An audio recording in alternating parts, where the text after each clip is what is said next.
confident now at this point, getting these very advantageous team fights as well as getting kills on the split push too. Thompson though, will find X-Nova. Seb in as well. Between the two of them, they'll take down the support edge. FY's going to come in though. He hasn't got anyone else with him at the moment. It is just FY, so just playing around with Seb. He has no help around at all, and he's still just making Seb's life miserable. He is toying with him. He's just making him not be able to come back. Look, they're already starting to rotate this Brewmaster and Bloodseeker too, and FY, he's ready to look for Seb. Seb's got to get out. Oh, Seb. As indeed FY, the patience keeping that control on Seb, buying time for Chalice to come in. Ana is going to look towards the Tusk. Chalice is now there, does have Primal Split available if he wants to look to take this fight. Somnus coming in as well. As Ana, Seb look to hide in the trees. Can they get out of it? Ana's got a TP available. He's into the trees. He's going to show himself in the lane though. They're going to continue to head over. They are going to see Seb make it out in time. They don't have a stun. Ana, can he get out as well? He can. OG will avoid that rotation from PSG LGD. FY is just so obnoxious there, following Seb for over a minute, just stalking him, trying to have his team come over. So that's about, a minute without Aegis being used for LGD. They have 2 minutes left, I would say, to capitalize on this Aegis. Oh man, looks like he is loving the PL. Pretty much back to a 50-50. PSG LGD 2-1 up at the moment in this best of 5 grand finals. 1 game needed to secure the championship title. And at this point, they are ahead here in game 4. No-Tail hasn't had time to gather a full army of Ancient Crates. Right now, he just has the Ancient Black Dragon. You really want those other auras when you're at a big disadvantage in these team fights already. Yeah, it's tough though, because Jerax doesn't want to be following around his Chen, giving him the Aghanim, so. As Thompson, he does have a Lincoln Spirit picked up, and they should have the BKB finished on Seb too. So that'll give him a little bit easier time to get those Blink calls out, as he's been suffering to do so in the last few fights. And Somnus, full I've Scotty picked up, about to be level 25 as well. Yeah, they just need a couple more minutes on the side of OG before they're ready to fight. Wait for the Aegis to expire. Seb, he's in, gets the call, the character is going to get FY, there with the snowball save. He's going to be fine, and now they turn to look towards the axe. The taunt's going to be out. Seb goes for the TP. They've got the stun to cancel though. Seb held back for now. Thompson trying to offer his best from the side to provide some sort of safety, as he will get Seb back. They're able to get Seb back to safety, and Thompson, he's running away. X-Nova's there with the wraparound, gets the slow off, gives the vision for the snowball. TP from No-Tail's coming in towards the Shrine, but Thompson, he's trapped. That's twice in this series that X-Nova just comes out of nowhere. Like, he's just on a warding expedition, then he just ends up wrapping behind these people constantly. Perfect time. Perfect timing, and has the Senton creep to boot. And look at these deep wards that he's placed during that time that he was running around doing so. He now has full vision of OG. He sees Ana farming these Ancients right now. Oh, Ana. FY just giving so much information for the team. He's got eyes on him. Get the punch on the wrong target, but the snowball pass will catch Ana. Ana, he's in trouble. The Blood Bright Silence connects. He's got the Manta back up in a second, but can he really play his way out of this one? He cannot. Ana down for a minute and a half. Just having all this vision. X-Nova throughout this whole tournament has had the best vision in every situation, even when you wouldn't expect it. You're just like, oh, they're fighting on the left side. They're not going to have vision over here. But no, X-Nova always seems to have those prepared in every situation. And he has some incredible foresight to be able to have these wars that just lead to really clutch pickoffs. And Axe has not spent his money on BKB. He has the money, but he might be looking to save for buyback. We'll see if any of the buybacks do get forced out. Thompson's still dead for 15. Ideally, he doesn't buy back it. They may have to buy back on Ana. He's gone for 50 seconds. The split coming out from Chalice. He's ready to push in, look for the stun on No-Tail to hold back the Chen as the mid-racks are exposed. PSG LGD, 40 minutes in, able to open into the base and clean out this mid lane of racks. Still Ana holding on to that buyback. And they're going to keep going here. They really want to force this PL to come back here. Stun onto Thompson. He will blink dodge it. But another tier 3 tower falling incredibly fast. They really don't want to use it. Seb jumps in, gets the call onto FY. There's the buyback. The Cataclysm isn't enough to do anything. It isn't. PSG LGD still fighting strong. Thompson getting focused by Somnus. Seb taken down by Armin. The triple buyback's now out as Ana in trouble. He's pulled back for this one. The deafening blast onto the 3 of them. Knocks them back, but Ana gets focused. Seb! He's in with the call. He has the control onto the morphing Somnus. Now being chased by Thompson. Blinks in with the cold snap. The PL army's on top of it. They get Somnus too. As OG, they have to expend 3 buybacks, but they hold on to the top racks. Somnus now down. for 2 minutes. No buyback available on this Bloodseeker. Yeah, he's 400 gold short of it. It's up in about 8 seconds. OG, they have to make so much happen here. They have to push out all their lanes. 2 of the side lanes are already going, but I think trying to get some kills here, like on FY here, would be very ideal. I mean, look how close the Brew is at 25. So close. With that primal split cooldown. Oh, Thompson, he sees it FY. He's used the snowball, he turns with the combo FY with the self-fuels, but OG, they've surrounded him. Seb jumps in with the call, the blade mail, FY's gone. Instant buyback from FY. Still that scary time for LGD. 75 seconds without Somnus. OG have the full 5-man pushing in all 3 lanes at the same time as they approach LGD's base. I don't even know if I give a head for this team fight. The LGD are been gold, but no Bloodseeker for 60 seconds. This could be disastrous. He's got a full BKB on Seb as well. Chalice really wants to hit level 25 before he pops that primal split. So close. Just got to be careful, Seb. Looking for that blink initiation. Chalice is stepping back. They give him the tome. He needed like 5 experience, and they gave him the tome just to make sure that he gets it anyway. Just playing as safe as possible here. Looks like OG don't feel that the window is big enough for them to push in whilst this Bloodseeker's still dead. They'll back away. They can't count. They fought back 3 heroes. They weren't able to get any T3s, and there's no Roshan up yet. Big Daddy No-Tail's praying for a Rosh right now so they can get that refresher, but it's not going to be out. And maybe we'll dodge a bullet. At least they got a good amount of economy off that, right? It was up to a 15k gold advantage, and they chunked it down to 7. Same thing with experience. So they did get quite a lot out of that one, but they ideally wanted to get at least one of those sets of racks to get some momentum pushing in with those 3 buybacks used. Absolutely, it is this really scary moment of the game now for OG. We're about 5-6 minutes still without those buybacks available. If PSG LGD can find that one team fight, it could be the team fight to win TI in this window of time that they now have presented to themselves. Ana's gone full in for that butterfly too. As they pick up also an Aeon disc on Jeremy, so protected in O. DD did spawn, however, was killed. It's also pretty scary for Maybe right now. He only has a 5-second BKB, and he does a lot of damage and will get wrecked by the X Blade Mail call if he finds him, especially with his BKB now. There's not that many ways to stop him. It's just all about FY and Chalice, right? Just either saving or just getting into the midst of the fights and not allowing OG to get the picks. And the spot, it's going to be dispelled. Let's get dispelled. He's in the trees. They're on the high ground. They've got the vision with the Shiva's covered. Anna's on his way over. They've got the snowball down. There's the counterblade. Seb jumps in. He's able to find the call onto Chalice, but Chalice already got the BKB out. The Sunstride's going to be down onto FY, but FY will survive. Seb pots the BKB. He'll try and stand his grab, but Seb, he's going to go down. No buyback on the axe. As Jarex as well, surrounded by PSG LGD. The Eon disc will proc, but they'll fight through it. He has to buy back immediately. Look at these creep track by these Force Spirits. On the bottom room, they have no creeps in the mid lane. Sienna still holding on to that buyback on Jarex. But as Ben said, the creeps aren't here. It's backdoor. Can they breach through it? It's not looking like it right now. Maybe everyone hitting the same one. That creep cutting, is it enough to hold OG in the game? You see No-Tail's already running to just, he doesn't care. He's going to throw his life for this. He needs to just keep these creeps out of the base to keep that back door up. He doesn't care if he dies. Which he certainly will as they get upon him. They find his life. 1 minute now without No-Tail and without Seb. Thompson, Anna, and Jarex. The only 3 heroes that can offer their defense during this final minute, this final stand. Jarex is really trying to hold on to his buyback. As Chalice split of course up once again. They're finishing off this second set of racks. He's got the Cyclone holding Anna up in the skies. As this rack's on the top lane will fall, the melee rack's gone. PSG LGD playing this carefully.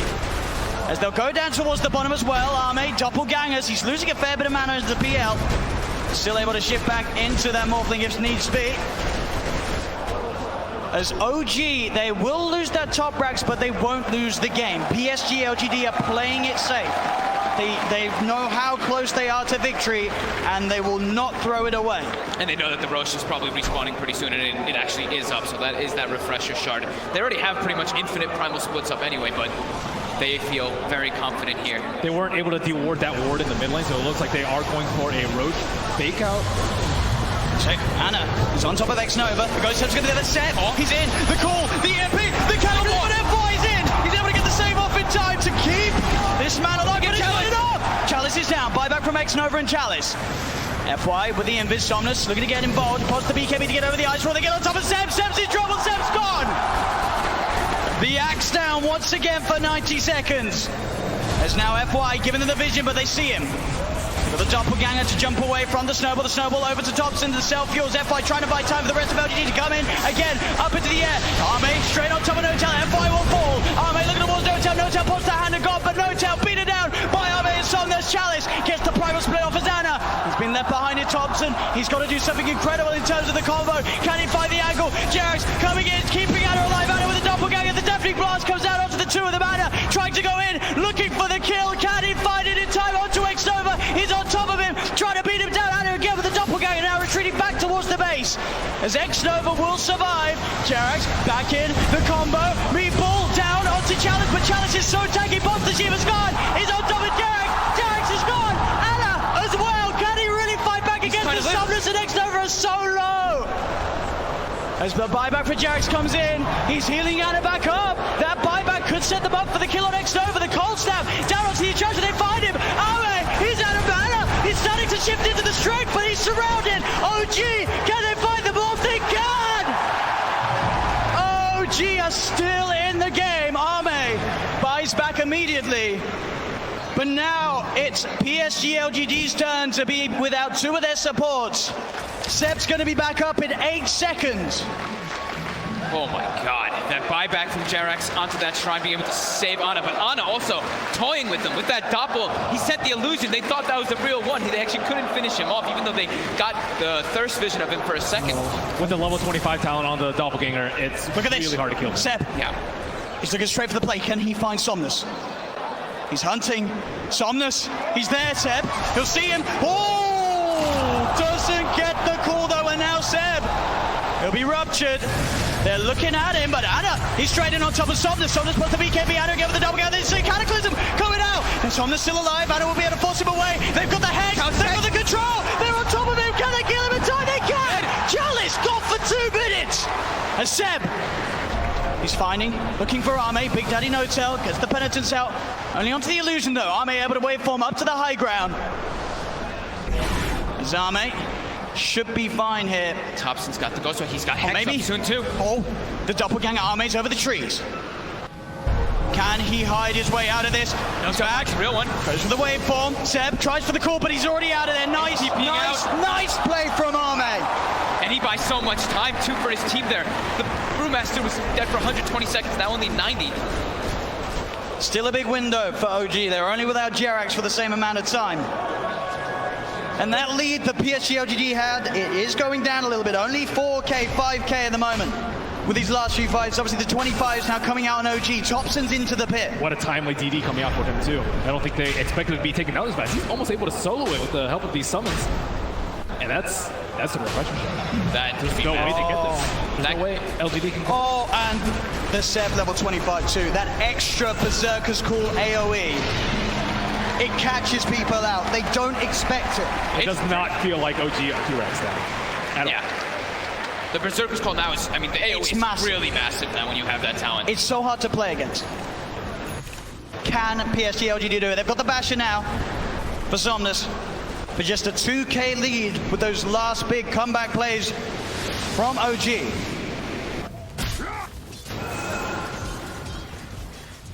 Still 30 seconds without Chalice. Double Hex coming out now. Thompson and these 5-second BKBs. Yeah, I mean, they were crushing with their BKBs. Being spotted out. Got the vision. They're on top of him. Thompson, he's in trouble. The nullifier comes out, but he got the Ghost Walk off as well as the Hex in time. Now, Somnus turns out, the blood runs down. Thompson! He's dead for 100.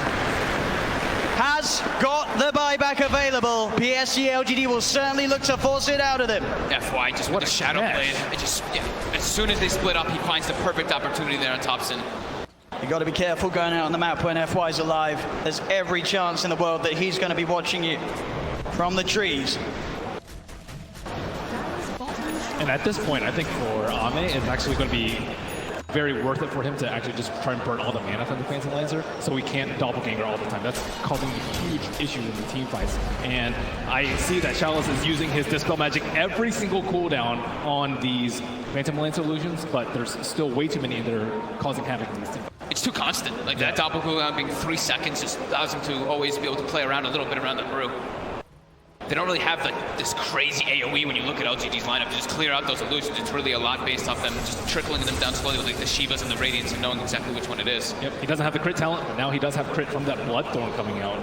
It's a lot of damage that Anna can offer to the fights now. And Brewmaster without BKB, very vulnerable. Cold Snap, Bloodthorn, Berserker's Call, there's a lot of ways that they can prevent him from getting that ult.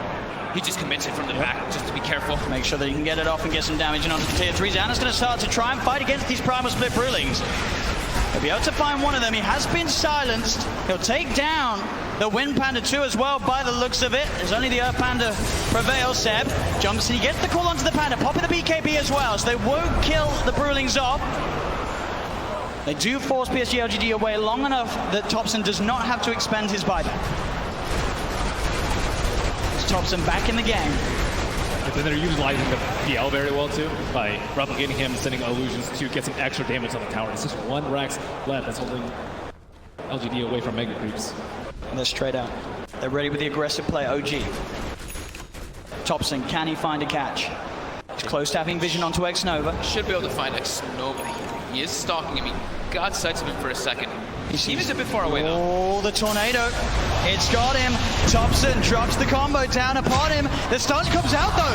Oh, the counterplay. Jax is there though with the heal, the tether. Keeping Thompson alive with the Abyssal Blade down. Candace here with the hand of God comes through. Thompson still alive, but Chalice gets the Primal Split out. He's been stunned. Thompson, the cheese, he's fine. Thompson, he goes down. They get the kill onto the Evoker. No tail. Being chased by Arme. The bash is coming through, but the Blade Mail was already out from Seb. He tries to get the call off. The bash of the Cataclysm isn't enough to find the kills. Anna leading forward. The Bloodthorn onto FY. Gets the kill onto FY. FY buys back straight away. Anna looking towards Somnus again. The doppelganger. Arme on top of Thompson. Thompson being saved by Jax. Jax with the tether. Arme turns into General. There's the call. Seb, he catches Arme. Arme dead for 2 minutes. The Hex.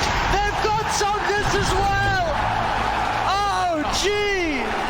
Double kill for Seb. The clutch buybacks coming into play. Nobody has a buyback available right now. As OG stand with 5 alive on the map, 100 seconds without the Morphling. This doppel talent is just destroying LGD. They have no way to actually find Ana. Like Ben said, the Brewmaster's constantly using the Dispel, but it's so hard to find the real PL amongst all these illusions in all this chaos of the fights with tornadoes and chaos meters and everything falling all over the place. And look at this. The tier 3 tower falling. Anna frontlining it all. What's he scared of? The Blood Bride will come out. Chalice with the Shiva's Guard trying to initiate. But Anna, he's poking, prodding, beating down, and on the side, Thompson jumps in. Chalice gets in with the BKB with the call. Seb, he's got the disable on the Chalice. Do they have the damage? They got on top of the Chalice. He's into the snowball. FY buying time for him, but now he's vulnerable. Who's there tags? He gets Bloodthorn. Chalice buys back. Straight back into the game. Anna trying to find his attention onto X-Nova. Chalice leading forward. The Tornado going to be off the market. Only catches out the Bloodseeker, but Seb, he's looking for the follow. Jumps in, gets the call. The BKB was out in time. The Bananas on top of it. Did they have the damage? Seb's got the blade on FY. Okay. With the snowball again. Thompson, Jax focusing the Rax. Thompson gets the Hex up onto X-Nova. Seb healed up by Jax. Anna still full health at the moment as the Brewlings are pushed back to the base. OG get the bottom melee Rax.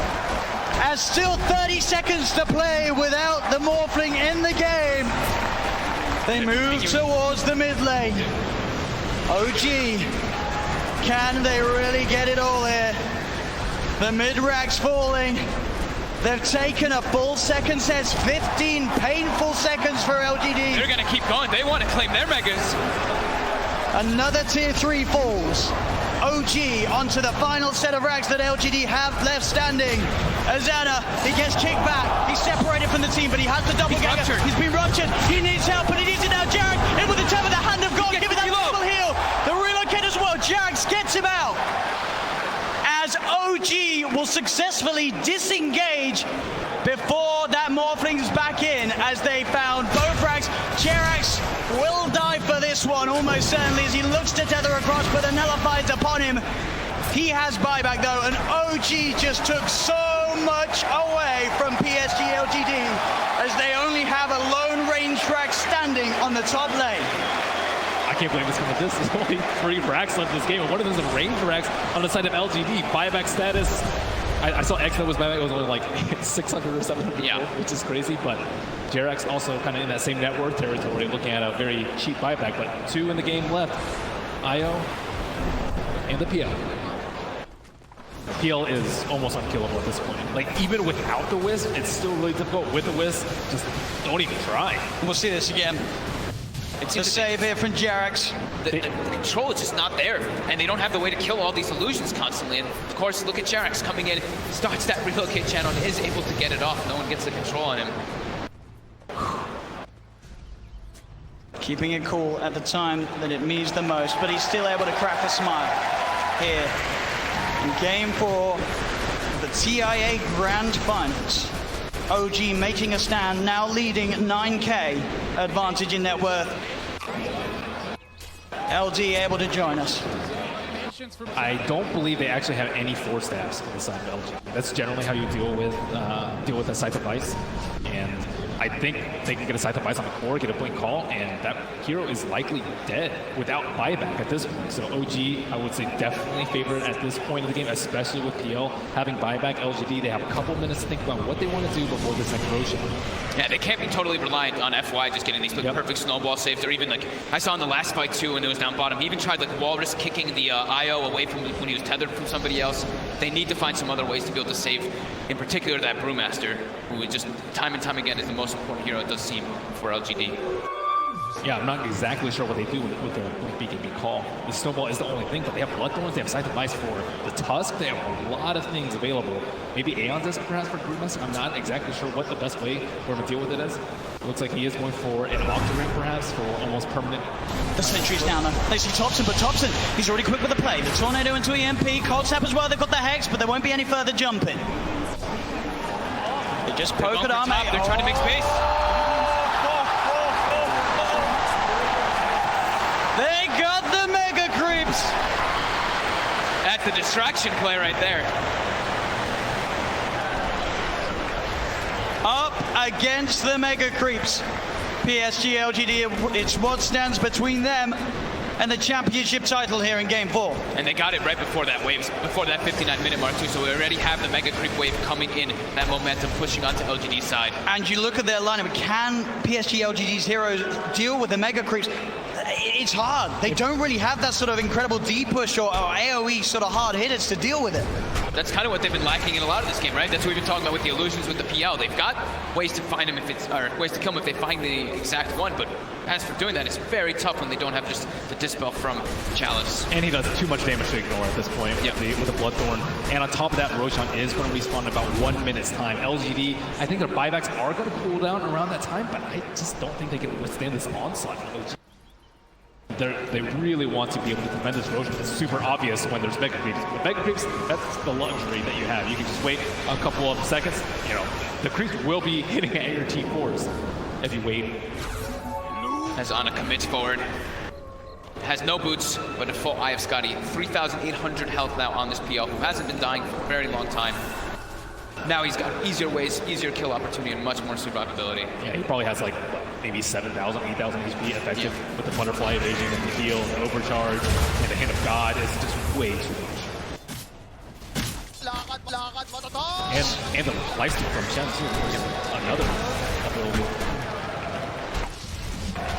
OG is clearing out the pit. Very, very soon to be spawning Roshan, and PSG LGD are well aware. Roshan's up. It looks like only OG knows. Arme, Yo, Ana. He's some illusion action. Arme's gonna get caught out by the Tornado though.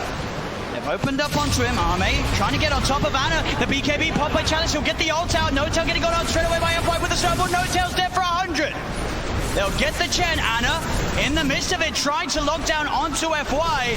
The rest of his team about to come over to get the Tornado. Out onto X7. Looking for the cool control onto Arme. Has he got it? Arme getting stood up by the cold snap, but he's able to wait for him up the high ground. Thompson blinks in. He gets the Hex out, but FY with the snowball save. They get the bash out. Soldiers will be able to find the IO, but they're fully low OGD. That Soldiers there for 2 minutes. They get Thompson. Thompson there for 2 minutes. Only Ana. Ana, can he do it here? Is it half out?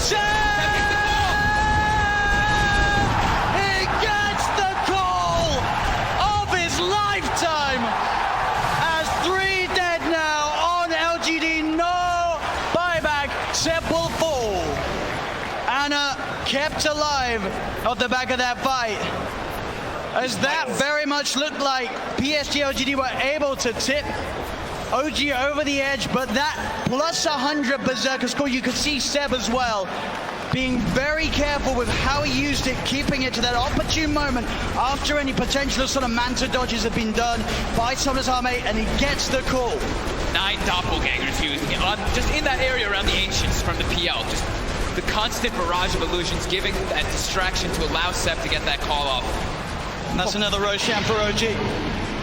These fights have to be so hectic for the players. There's like 30 PLs. There's just both sides. I mean, even the Enchantress is like taking a PL, and then the Morphling turns into PL. I'm just impressed we haven't had any frame drops. You know? That's true. Azana. Down the middle lane. Just walking down with a DD. The tier 4s. Anna says he's done with this. He wants to end this game. The buyback will come out from FY. Anna. It's going to be snowballed. Anna. He's in. He's not got any backup on the way. FY will be able to get out with the invis, but this doppelganger just over and over again, meaning that Anna could just stand in. Now he's got the backup of Jerax. He gets Hex. Oh, he didn't expect it. He didn't expect the Hex, but he's still fine. Jerax had the Odis, but X-Nova into the snowball. They'll turn towards Jerax. The Hanagon coming out. Jerax has been nullified. They get doppelganger once again. X-Nova. He will survive for now. But buybacks were forced out by that aggressive play from Anna. At the same time, Seb did buyback himself on the Axe. But LGD are back up as a full 5-man. Jesus, this is insane. I mean, I don't know what's super safe there. I'm not exactly sure why Seb bought back, but I mean, he has Heart, he has Wisp behind him, he has Aegis, he has everything. His buyback. And as you can see there, that is the big difference. There are 4 buybacks available on OG. Only 1 available for LGD. Oh, this momentum pushing in. And an Arcane Rune up top. If they give that to Ana, oh my god. Even more illusions, even more doppels. Oh, let's go. That is 2.1 second cooldown. 2.1 second cooldown. Oh man. Okay. Azana. This is it. He's ready to put it to use. Straight into the base he goes, doubling forward, he gets the jump onto X-Nova, the Ghost Scepter keeping X-Nova fine for now. Anna looking to turn his commitment towards Arme. Thompson comes in with a Deafening Blast from the side, the EMP finishes X-Nova off. He's dead for 110, Seb pots the BKB, looks for the cool control onto FY, but FY does get the snowball off in time. Arme looking on top of Jarrett, but Thompson turns, they get the Hex out onto him, he'll get himself back into the ball, the BKB's out in time as Arme cuts down Rojo with a waveform, finds the kill. Anna looking to get on top of Arme, the BKB's about to wear off, the Mega Creep speeding down upon the Ancient of OG. Seb in again. The call on top of Arme. Arme dead for 2 minutes. A Chalice. BKB pop. And he's trying to commit, trying to deal with Anna being silenced by the Blood Right. But the Ancient is falling. The Hex is out. They're going to be able to find themselves Chalice. 3 dead on LGD. OG hitting the Ancient. Hitting the Ancient. Win 5. Again, John. FY, he's found himself No-Tail out on his own. He's trapped him. There's No-Tail. Is he going to get any sort of backup? No, he's not. There's 3 still dead on OG. It'll be a slow and painful death here for No-Tail as Arme comes in for the kill secure. And I love the way that Chalice popped his BKB super early in that fight. He just knows, I just need to get my ulti off, and he cast it at a very safe range. He didn't wait for the last second of his BKB. He's not very greedy. And I think that's a lot of the reason why they've been winning these team fights. Seb has been struggling, still about 1,000 gold away from his BKB. I mean, yeah, this Brewmaster is a display of perfection.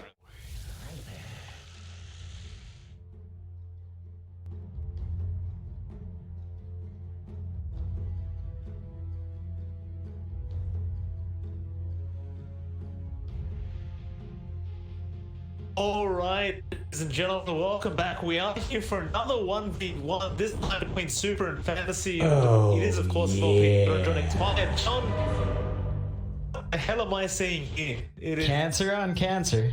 That's it. goodness. It's Cancer versus Cancer, and it's quite fascinating as well, right? Super is, well, technically the POS 5 of his team, and Fantasy is the POS 5 as well. I would give Super the edge because, you know, he was a mid player, so this does seem like it should favor RNG in that sense, and at the least, Fancy has the Husker. It's just up against a Viper. That doesn't sound like the easiest time. Like, sure, both of them have DOTs. Viper doesn't hurt himself to get that damage out, and well, we'll find out how much Fancy can get done.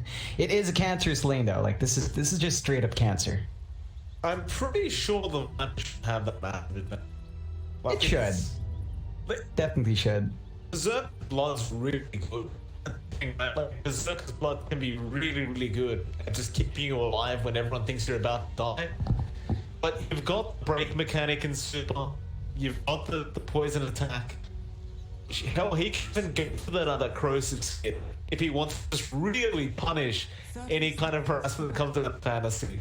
I don't know how you. I mean, it's definitely possible for both sides to win. You can't rule either of them out, but you definitely have to agree. Super has the advantage, don't you? Oh yeah, it's much easier for him to maximize the Viper. I mean, Fancy actually goes for Inner Fire first, so he's not gonna have that early spear spam. He goes for the disarm instead, which is a fascinating proposition. That's one way to perhaps deal with Super. It probably won't dissuade Super too much though. Like, that's just less than 2 seconds of disarm. Super can just go back and kind of spam poison attack. So we'll see how effective that is. It has to somewhat. It's going to be a very hard lane for fantasy. So see how much poison attacks come out of Super. He's not bothering yet. Of course, the poison attacks do stack up in damage as well. The more you can hit Fantasy, the more it's going to matter. And Fantasy cannot really afford to do that. Look at that. It's Super might go. be dead. Fantasy actually might be dead here. We'll put me fire up. Holy, that is disgusting. Oh yeah, Super. I mean, Fancy could have done the same if he went Burning Spears, but he didn't. And that's his mistake. He goes for Berserker's Blood for sustain now. Really? I don't mind this. No, I actually don't mind this, because I don't think you can trade properly with the Viper anyway. Yeah, but he's really not going to be staying alive as soon as Super maybe gets some regen out. Like, he's just going to hit level 2, either get the Nether Toxin or the Corrosive Skin, and you really can't get anything done at that point. It's going to be a really, really hard match. That's what he does. So trying to be creative. Is the disarm. Super wants to put the kill, and he will. There you find. go. But have you ever wondered what a 1v1 between a Viper and Husker would look like? This is what it looks like. And Fantasy has. He's not going to tap out. Okay. No, he is. I believe you kind of have to. No point dragging it Really out. want to go through 12 like this? Yeah. You tried something new. I don't think you really see Husker's build that way, so try to ignore the Burning Spears. It's not as cancerous when you don't have it, so the Viper is just a big...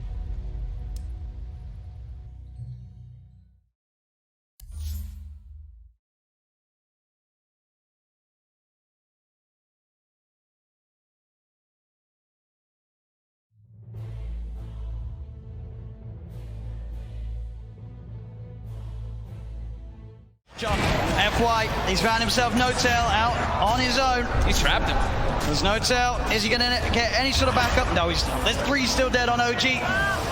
It'll be a slow and painful death here for No Tail as Zame comes in for the kill secure. I love the way that Chalice popped his BKB super early in that fight. He just knows, I just need to get my ulti off, and he cast it at a very safe range. He didn't wait for the last second of his BKB. He's not very greedy. I think that's a lot of the reason why they've been winning these team fights.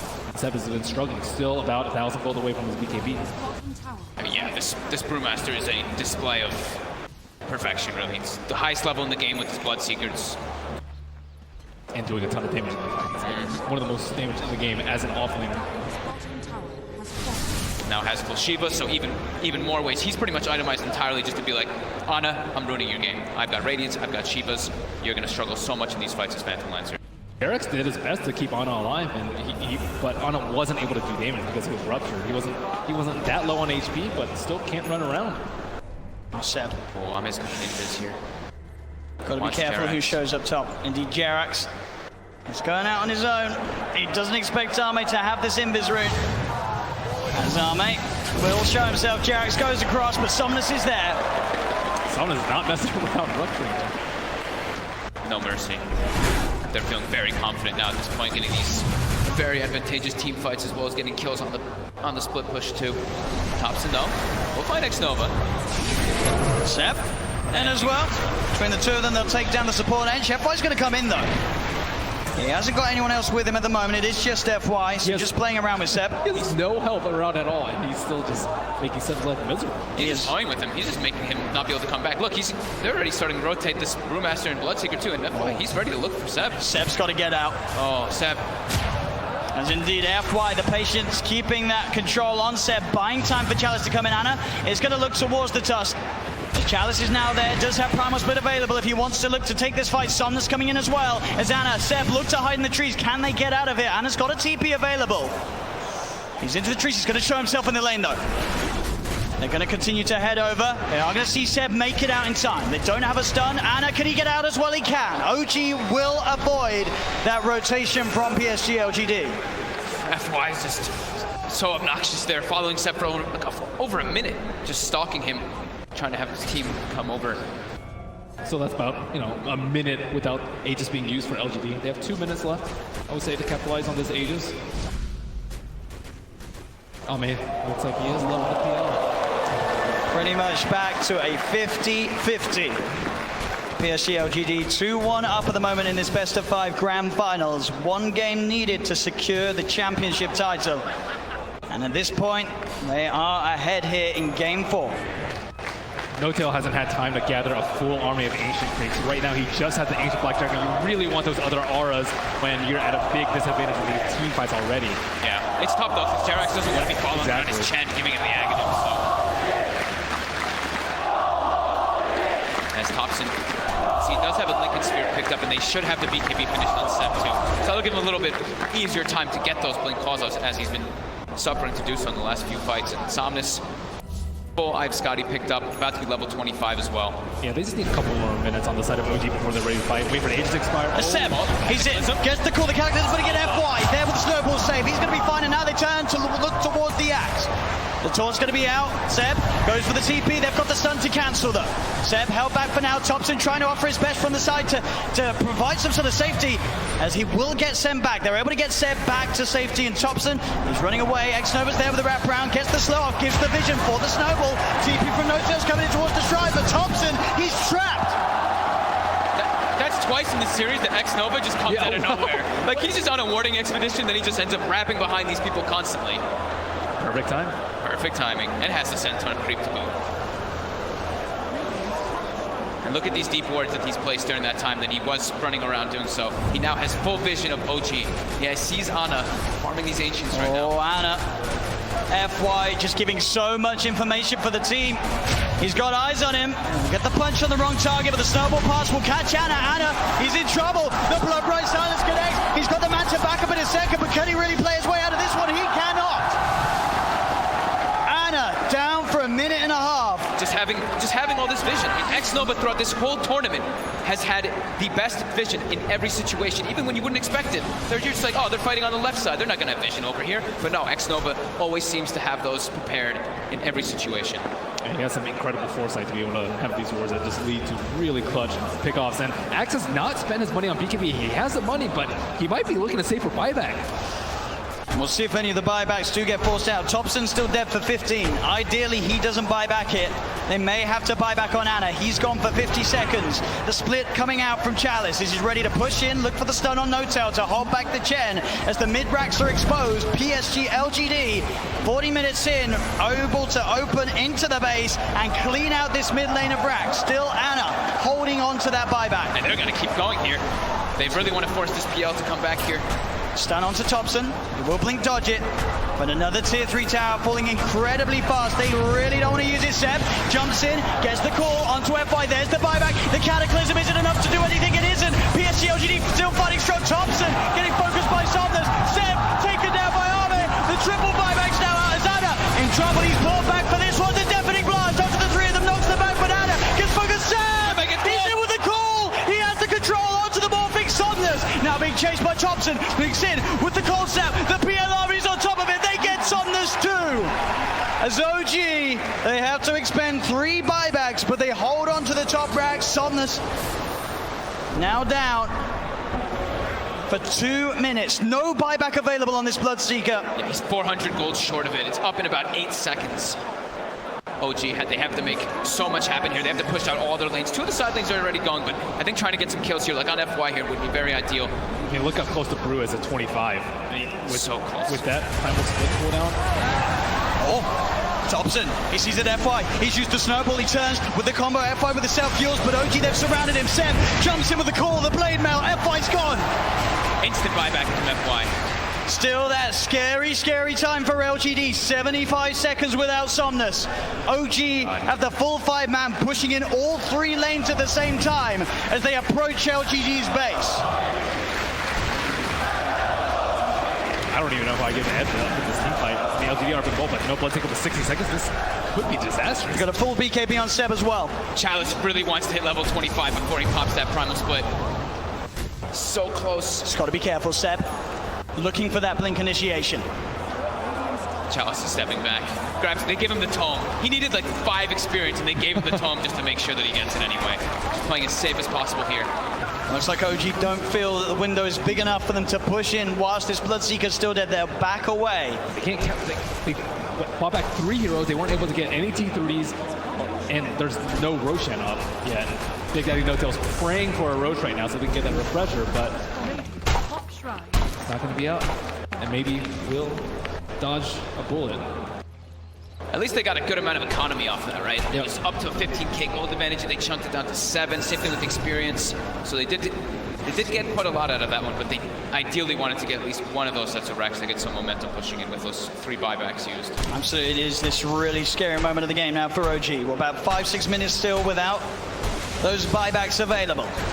If PSG LGD can find that one team fight, it could be the team fight to win TI in this window of time that they now have presented to themselves. Ana's gone full in for that butterfly too.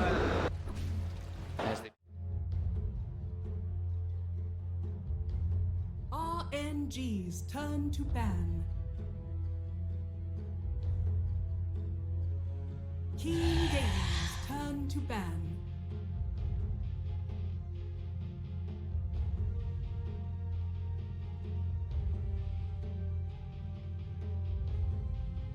RNG's turn to ban. Keen Gaming's turn to ban.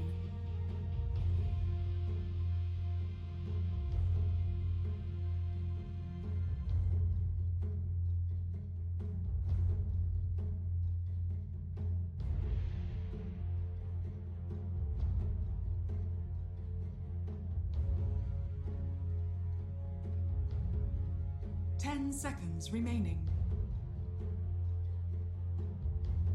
5 seconds remaining.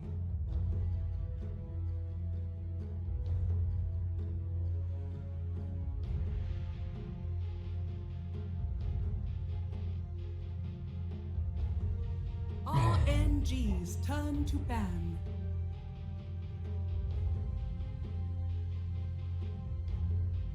Keen Gaming's turn to pick.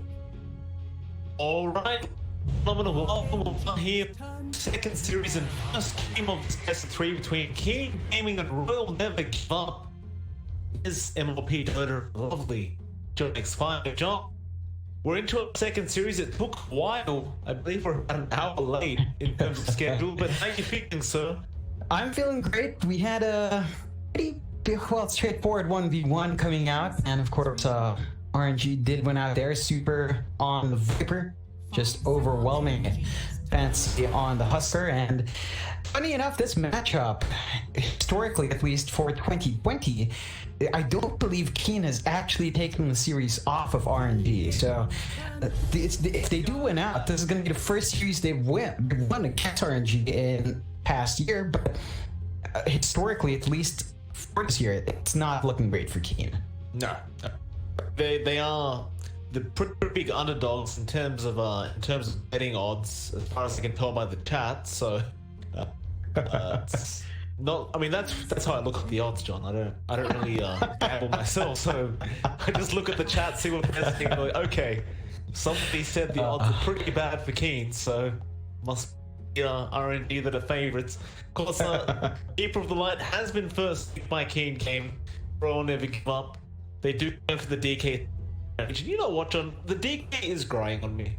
I do love the first pick DK. I think it's just such a powerful pick right now in the current meta. Because it goes in 3 lanes. It doesn't need fast. It barely needs levels.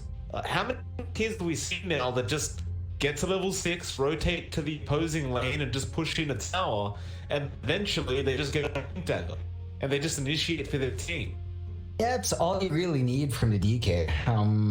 I think it's always been that kind of stable core. It is nice to see it with a more flex role though. Like in this case, Keen, they pick up the Ember Spirit thinking it's gonna be that matchup, but RNG could just get something else down mid if they want, or just even if the DK doesn't win out against the Ember Spirit, that's perfectly fine for the DK. You're not gonna kill him off. He's still gonna get level 6 a good time. And the nice thing about DK mid is that once you hit that 6, you can just pressure mid lane instead. So it is a faster process in terms of taking out that key tower if you keep that DK mid. Keen open is pretty strong though. Like Keep of the Light, Ember Spirit, we've seen this tons of times before. Just a highly effective combo. The control the Keeper of the Light gives you allows the Ember Spirit to really pump out his damage quite well. And in the laning phase, it is quite annoying to play against. Already a bit potent for Keen, not as flexible. RNG definitely have that flexibility with the DK. The Skyrat Mage is nice. Like, it does kind of work with the DK stun, but it works so much better when you have that Legion Commander. So a really solid pickup for RNG. They go with a straightforward combo with the Skyrat Mage, and this should allow our LC to have some early duel wins. It should be potent combination. Keen Gaming, however, they stick to a fairly standard pick of the Beastmaster, and I love seeing it. Gaming's turn to pick. Bro, never give up. Don't think too much. Straight into Chen, and this draft is looking scarier and scarier as time goes on. So, John, they've got some great fight potential, they've pick off potential, they've got great push in the DK Chen. They've got ridiculous sustain as well. And remember when we saw Chen up against the Beastmaster? You don't love Boris. So that will take a lot of the presence of that Beastmaster away, even the Lycan. Right? Like you get a Dominator, and Chen can just take that creep away from you every time it shows up. So it's a nice little bit of value. For RNG in that sense, there is some outstanding push from our team though. Like, I mentioned RNG with the DK Chen having great push. I think Keen Gaming's push is much more potent with the Beastmaster Lycan. That can mount towers much faster and much more reliably. The issue is the Chen kind of acts as a great counterpoint. And Legion Commander does punch waves, which Beastmaster and Lycan tend to do when they shove out. You're going to have 2 Boars at the very least, 2 Wolves, and Dominated creeps or Necrobook creeps up and running. And LT will just dish a lot of damage back. So that's something Keen has to be quite aware of. RNG does have some answers beforehand. I gotta say, this game, like, just judging off both these drafts, could go really either way. It's really hard to tell who could plan in front with these 2 drafts. Like, you've got crazy push potential on both sides. And in terms of team fight, both teams have the same, right? Like, you've got plenty of potential here for either side. I'm kind of wondering how long this game lasts. To be honest, I'm not even worried about who's gonna win. How long does it last? Because both teams are going to be looking to finish very, very early. Oh yeah, it's fast draft for both sides. You do wonder about Keen's draft though. Like, are they really going to save their pause for last? That's definitely a possibility. I let the Tusk ban out from RNG. I don't need to worry about that when they go for the snowball. So you should be able to get that value from your LC, unless we see something like a wild last pick here from Keen, maybe something like the Oracle or a Dazzle if they really were. I don't think you can fit either of those in here. With a Keeper for Life, you want something a little bit greedier, or at least something that is a bit more active early on. Those 2 don't quite play into that.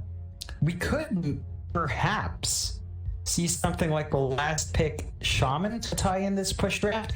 So you'd have the Lycan Beast and the Shadow Shaman to give you rewards for the push, that makes it so much harder for RNG to prevent the push. Or even like Hero works well with the Keeper of the Light and can slowly melt tower as well. Those are all really solid picks for Keen if they are looking for support to close it out. We're gonna have to think about it.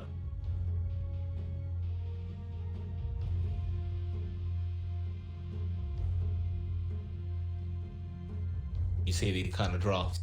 Just the potential both these teams have. You know, these kind of drafts usually end up in a bit of bloodbath after the laning stage.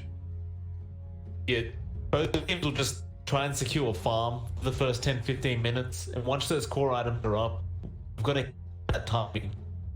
Yeah. Can't wait. You know what strikes me here? Like a wave of nostalgia. Every time RNG picked up the DK, I kept thinking about Super's DK. It's been so long. You don't see that anymore. I mean, he plays pause 5, so we're not going to see a flex switch like that, but it takes me back. Keen does close out with a disruptor.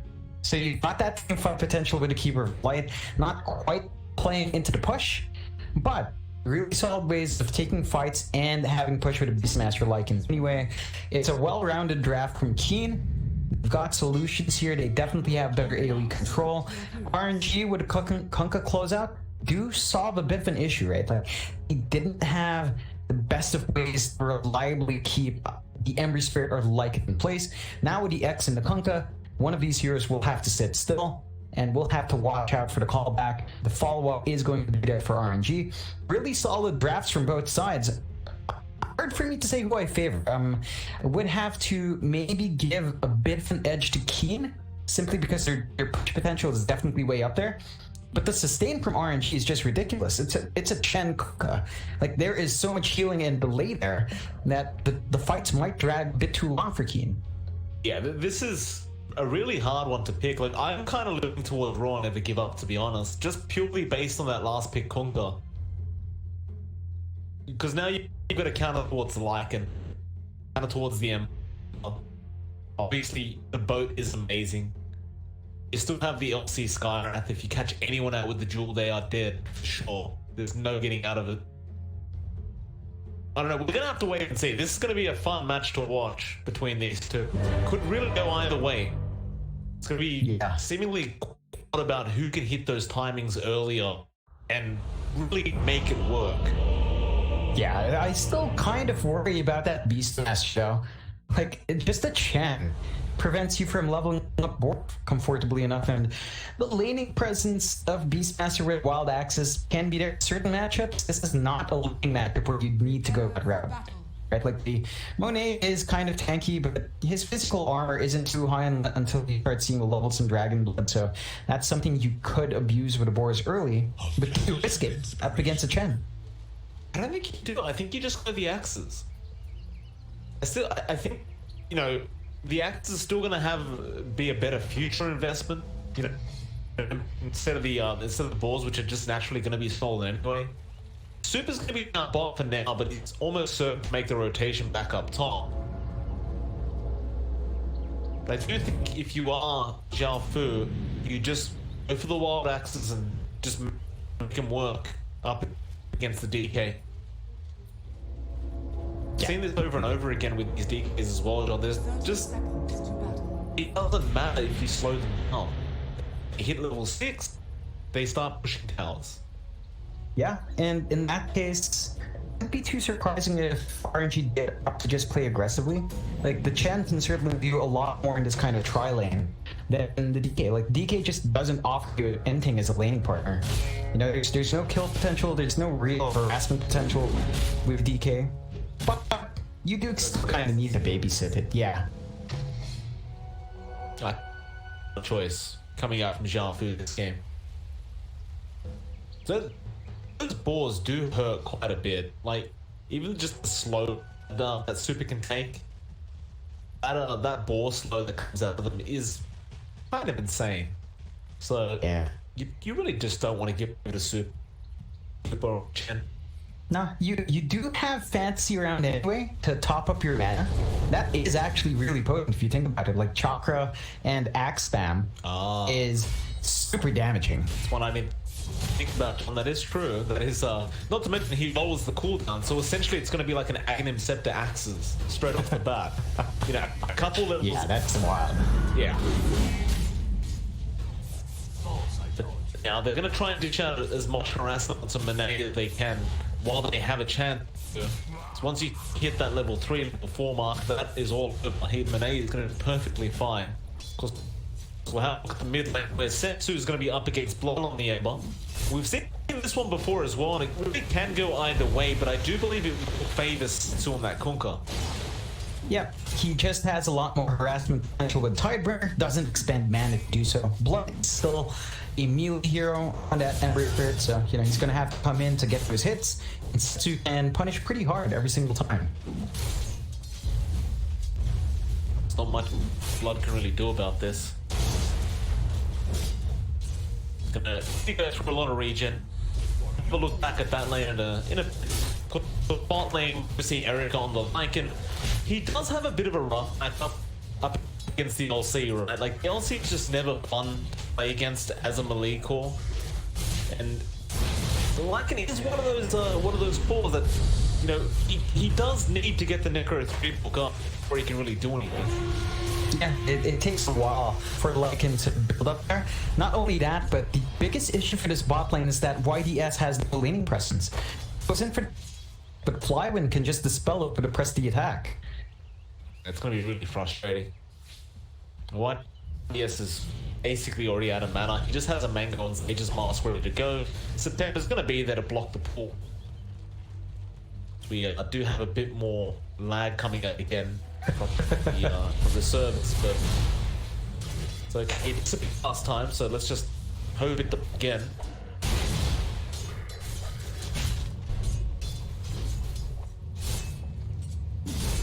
Back to the mid lane, Tetsu now finding himself on the top of the bus. That Conquer button. Chains didn't come out. Blood does have a chance here. No, he didn't have Flame Guard off cooldown anyway.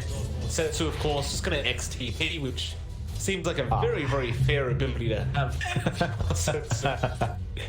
That's just so obnoxious. Like, look at it. Comes back, Tango's to self, Fairy Fire, lots of HP, blood, at least at the bottom. It's very nice. Oh? Nice dodge.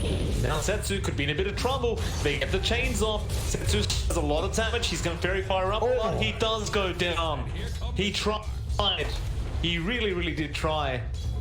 He was already losing that bit matchup as it was, and now dying like that. Yeah, Setsu, he's going to be a happy, happy man. Yeah, this is really going to hurt the progression of our Ember Spirit, which means that tempo setting you see from the Ember is probably going to be delayed just a bit. Fortunately for Keen, they can kind of compensate. Like Xiao Fu can pick up the pace instead, but his farm's not that quick as well. Like, the big issue for Keen is all of their side lane, all of their lane farm is actually not even comparable to what RNG has. RNG just has stronger lanes. Bloody gonna go for the chains. Now X gonna be there from Setsu. He'll go for the torrent. No, he actually cancelled the torrent. Okay. I believe it might be here as PP coming into the mid lane just in case he did go after Blood. And yeah, in fact it was YDS on the Disruptor, just TPing mid in case. So you do wait on the TP, the side of King Gaming. RNG, they just continue to win out every single lane. It's really hurting Keen here. Like, you need some of these heroes to come online fast. Eric is the key part. This bot lane is hurting too hard from RNG's presence. It's just down to YDS not being able to do much. You would want to lane swap, but you'd have to swap both heroes. Not really feasible, because you can't break off that Coddled Beastmaster combo.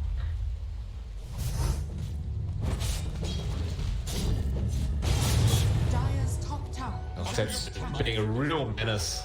Just won't even allow the neutral creeps for Blood. This is what I love about Setsu Kuka, Johnny. He doesn't allow you to have any options other than the lane. And the option of the lane isn't really an option, it's just suicide. Oh yeah, it's a Blood can't play there. he's a full level behind. Like, Setsu has the boat ready if you want to go for something. Fancy. Trying to go after Super. Super does get a bit greedy with all the... Well, he still has the creep for himself. He's going for the... He can't get it.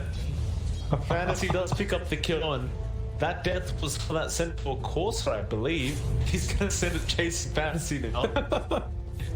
Poor Fantasy can't do much about it, and Blood's left him. He's like, screw it. That's your problem. Did he mean to steal the Courser, or did he mean to steal the big guy? He's on level 3. Oh, so yeah, I think he didn't have the option. Nah. Oh, Blood? Flyone bot lane does end going into Eric. Meanwhile, Blood will avoid a torrent from Setsu. Both trying out as well. Setsu was trying to look for that kill and doesn't land a combo. The Ember Spirit does have some leeway with its like fist to play with. Oh. Chains wouldn't do much. The bot lane, September does go down on YDS, so YDS getting some sweet revenge. Oh, here comes Flyone again, straight into Erica. He's very fast with those overwhelming arms.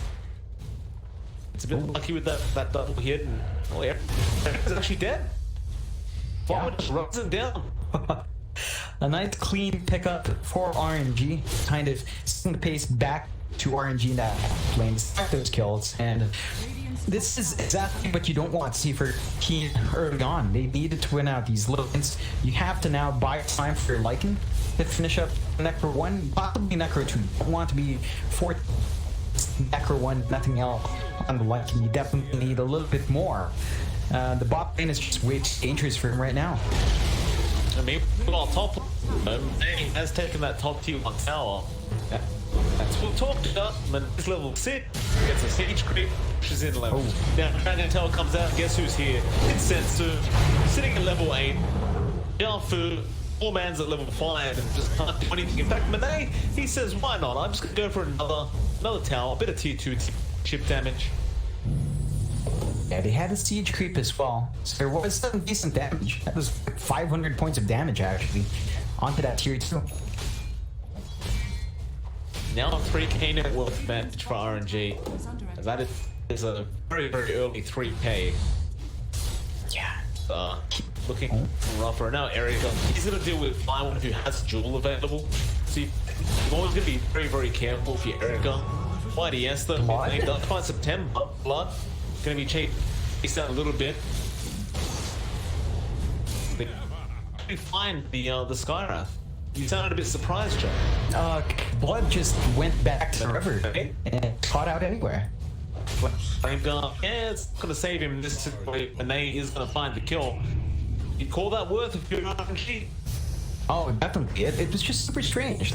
Blood found a kill on September. He had a remnant way further up. He chose to go right into the chin, which led him to just doing a little bit more damage, and Monet just turns around. The range situation, although I would want him to be there. He does use that 50 attack, and now just trying to map fight. He's going to eventually try and run, but Erica is just so much faster. He's pinging for TPs. He needs help. They're set to throw the boat in fly when he's still alive. The boat will fly in. That'll give him the boat run bonus, and now the end back. Erica can't get the job done. On the right side for Keen Game, at least Xiaofu does end up finding a kill on Monet, who was left alone with the DK.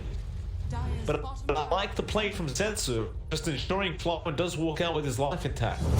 yeah, it does waste time for Lycan. That's the time where he's not farming up, doesn't get any kill gold. I mean, you trade DK, sure, but how much farm do you really need Monet? He has his soul, he's saving up for a Shadow Blade. I think once you have that up, you're pretty much satisfied on this hero. Radiant's bottom tower is under attack.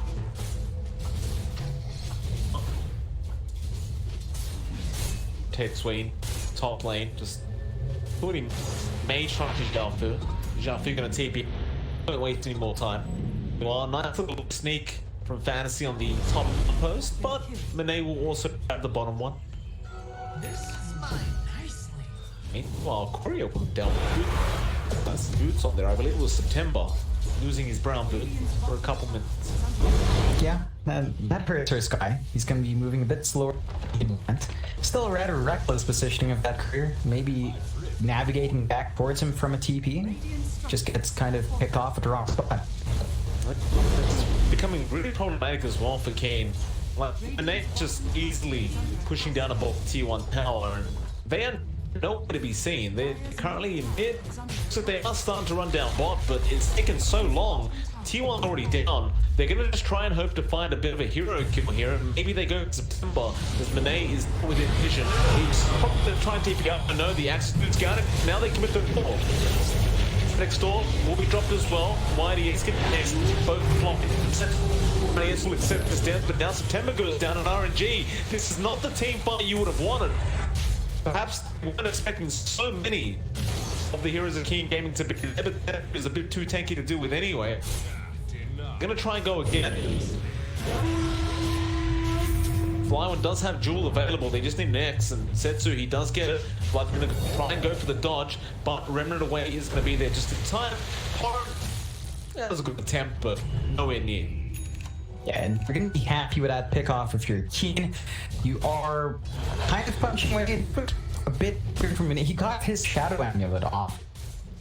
Didn't quite have vision. They don't have the upgraded Necrobooks as well. So he could have just stood there instead of trying to go for the save. Blood. X-Bat. Ah, there you go. They get it eventually. And now, T1 mid-tower. Straight for a on the push. fly one. He's not scared. Don't blame him. Radiant Yeah, just nice objective for RNG. Keen map is shrink a bit. They need to find some faster farm. Like Xiaofu does have the level 2 book. He's saving up for the level 3 one, but he's going straight book. No, not even boots up. Honor Beastmaster, that's really not a good sign. I mean, it's normal for a Lycan to do that, not for a Beastmaster. I mean, it's both of them. It's both of them actually. Erica is just booked. It's a desperation play, I think, because they realize they're being run down now, and they're going to be the ones running RNG down. Dire are scanning. And you do have the Shadow Monet flying out. So he has this initiate tool, he has ways of starting these fights, and they do smoke up immediately. Yeah, by the way, I apologize about the lag you're seeing. Again, it is the server location. Oh, Xiaofu. Dragon Tail, the connect. Of course, on the stick that. flare. Well, you just can't survive. Top No. lane, they found the Lycan. Erica trying to run. Can't run without bootstrap. Hurt your feet. Fantasy. Oh, nice. Light back into the Roshan pit. Gonna try for the spear attack. Setsuki, no. Oh, no. You come. Fantasy. Fly with for a jewel. Yeah, There you get it. Just across the Roshan pit. Roshan's like, I love what's it. going on here? What are these crazy idiots doing? He just wants to relax. Like, still, Monet is isolated bot, but Shadowblade.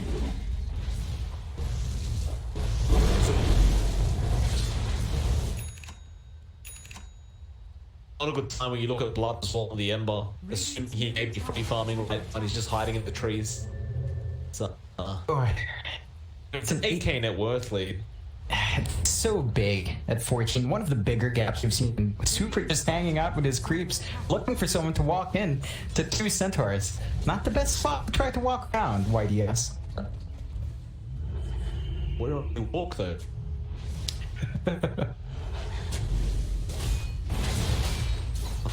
Oh, nice empty drop. Should slot forward. Yeah. But now there's a constant shot flying at you. He'll be right, he does walk out of range. Meanwhile, Monet is just casually taking the tier 2 tower without Dragonfall. Force is at the glyph as well, by the way. Oh, that's actually, they're already shoving around mid. Like, Setsu keeping that wave constantly in. So they could potentially easily transition to the mid T2. Well, there's that Dragon form. That's your tier 2 gone. Okay, of course, they're not willing to fight. And you can't move them, they actually can't. Mid lane, both fly in, they'll lose 1DS. And that's why they can't fight, because Set is way too big.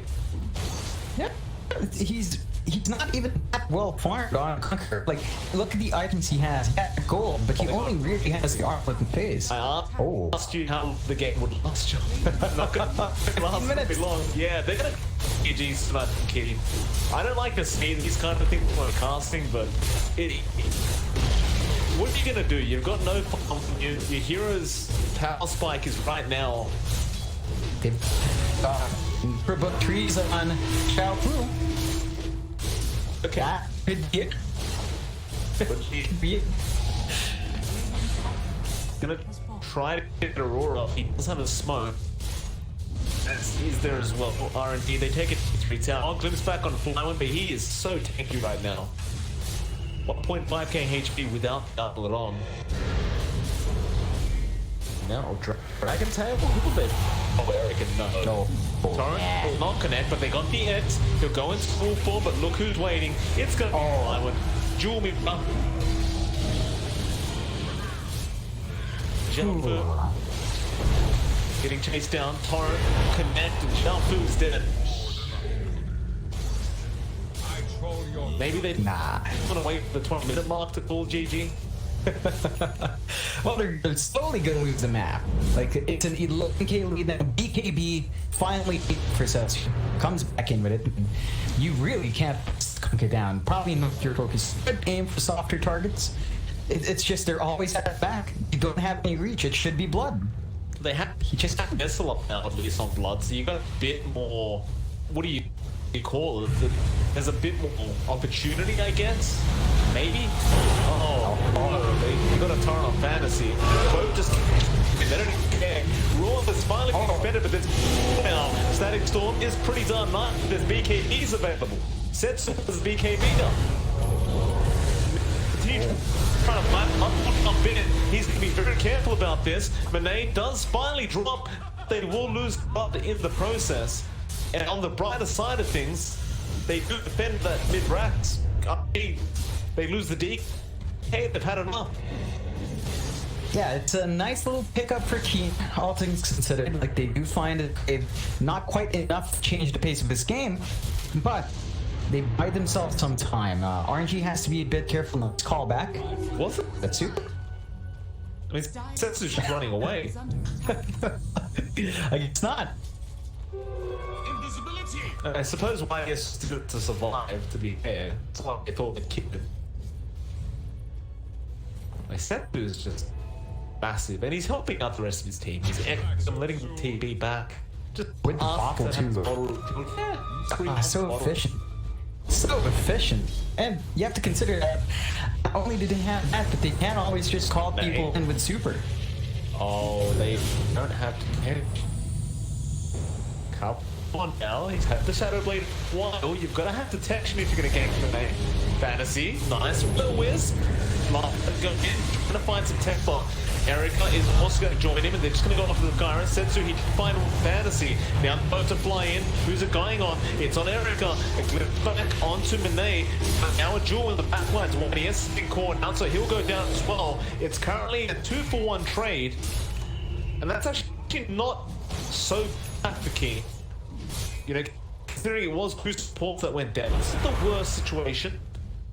But they are still going to lose on the tower. Yeah, you've got the halberd up on Monet, so even if you went into fire with Erica, he just didn't get his song. Nothing to really stop that. Tier 2 just going to fall, and RNG slowly but surely keep that control on the map. Keen, no real response just yet. The Dota Plus is completely given up, by the way, John. So, 100% chance that RNG win. I mean, there's just no defense. Like, every single time, they need to land a perfect will-o-wisp into the Static Storm, but we haven't seen that just yet. YDS just lost over half his HP from Torrent. Is that? Yeah, plus 100 Torrent damage. He lost over half his HP. No, it must have been a Tidebringing hit as well. It must have.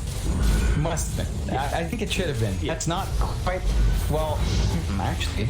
The thing is, I'm lagging a bit right now. I can't really tell because the server's lagging, so I can't really tell exactly what's going on in those instances.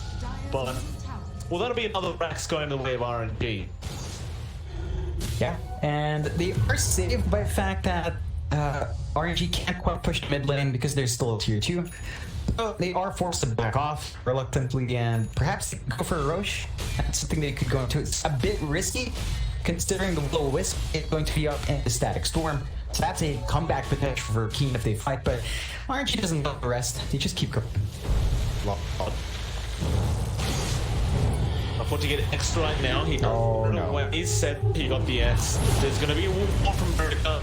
They hold blood down, the Flower, he doesn't pocket the jewel. It's on cooldown. Now September, he's falling low. It looks like they could end up, the Skyrath is alive. Will this be to be dropped as well? The Skyrath is just out of it. September does finally go down, drops something clear on him. Was that a Yes, that's so They just find him a nade, so big pickup tip from the side of Heat Gaming. Flower's still looking for a full attempt, and of course, Xiao Food is an easy target. They can get it, nice clips. YDS saving the day, and Heat Gaming, they're doing it. They're holding on. The check extent of Setsu is the be there. Blood is just a sitting duck. He'll go down, but now Erica does clean up super. But it looks like Erica will lose their life, and this is the part where you overextend. Xiaofu also dies. This part wasn't very worthwhile. Setsu. Happily looking for more was Setsu's fine. You might have made a mistake in toggle, but stays and YDS calls it. Yeah. Calls it. That's fair. Radiant's middle tower. Yeah, there's no defense here. There's just no way. And RNG, dominant for game, keeping up with the stats. Keen has not been able to take a series from RNG this year.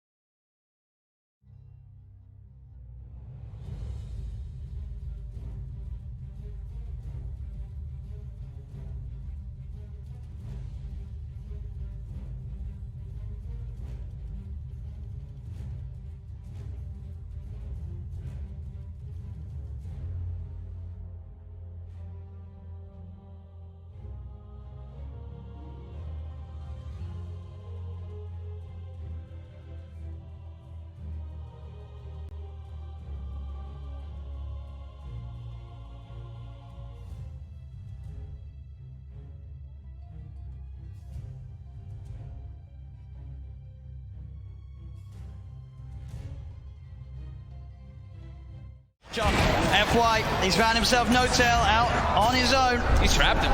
There's no tail. Is he going to get any sort of backup? No, he's not. There's 3 still dead on OG.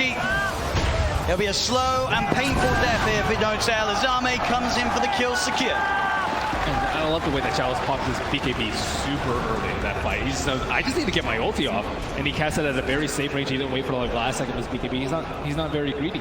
I think that's a lot of the reason why they've been winning these team fights.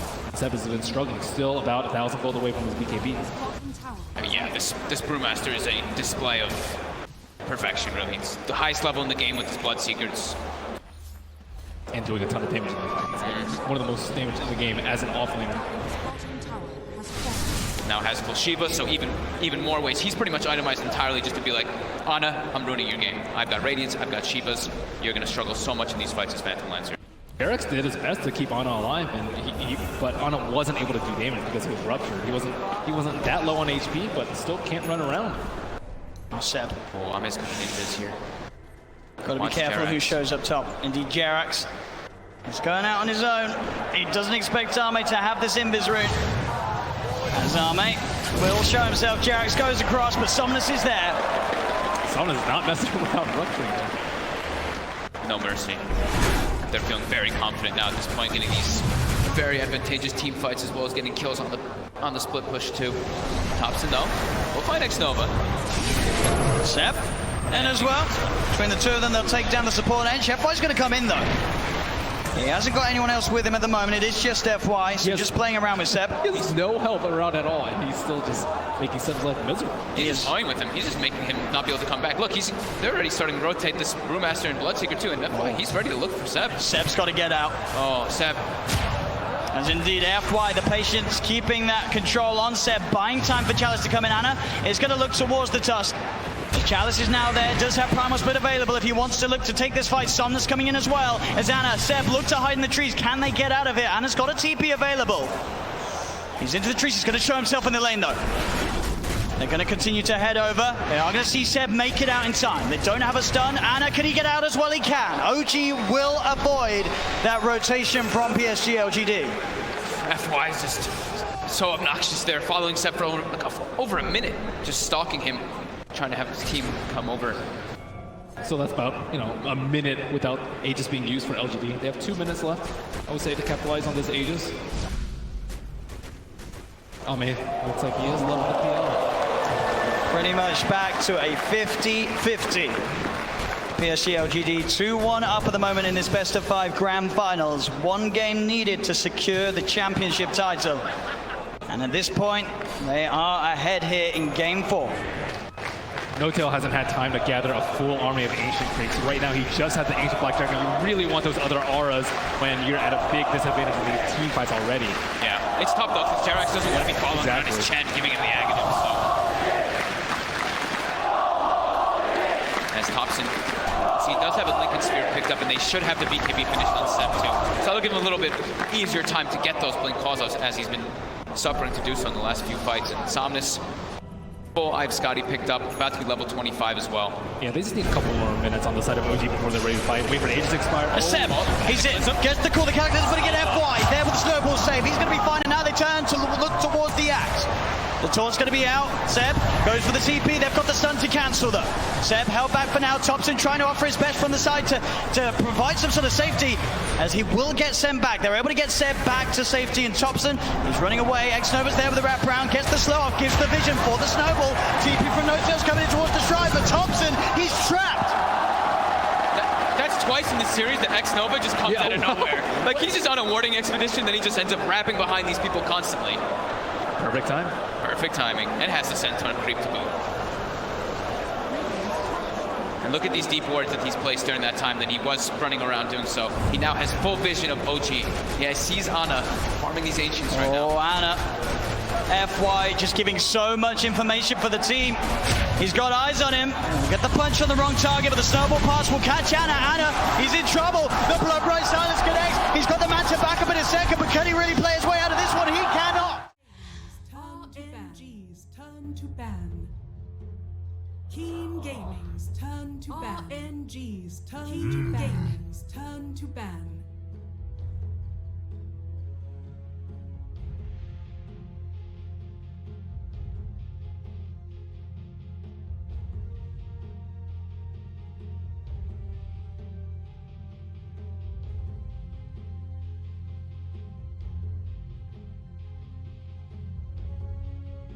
Ten seconds remaining. RNG's turn to ban.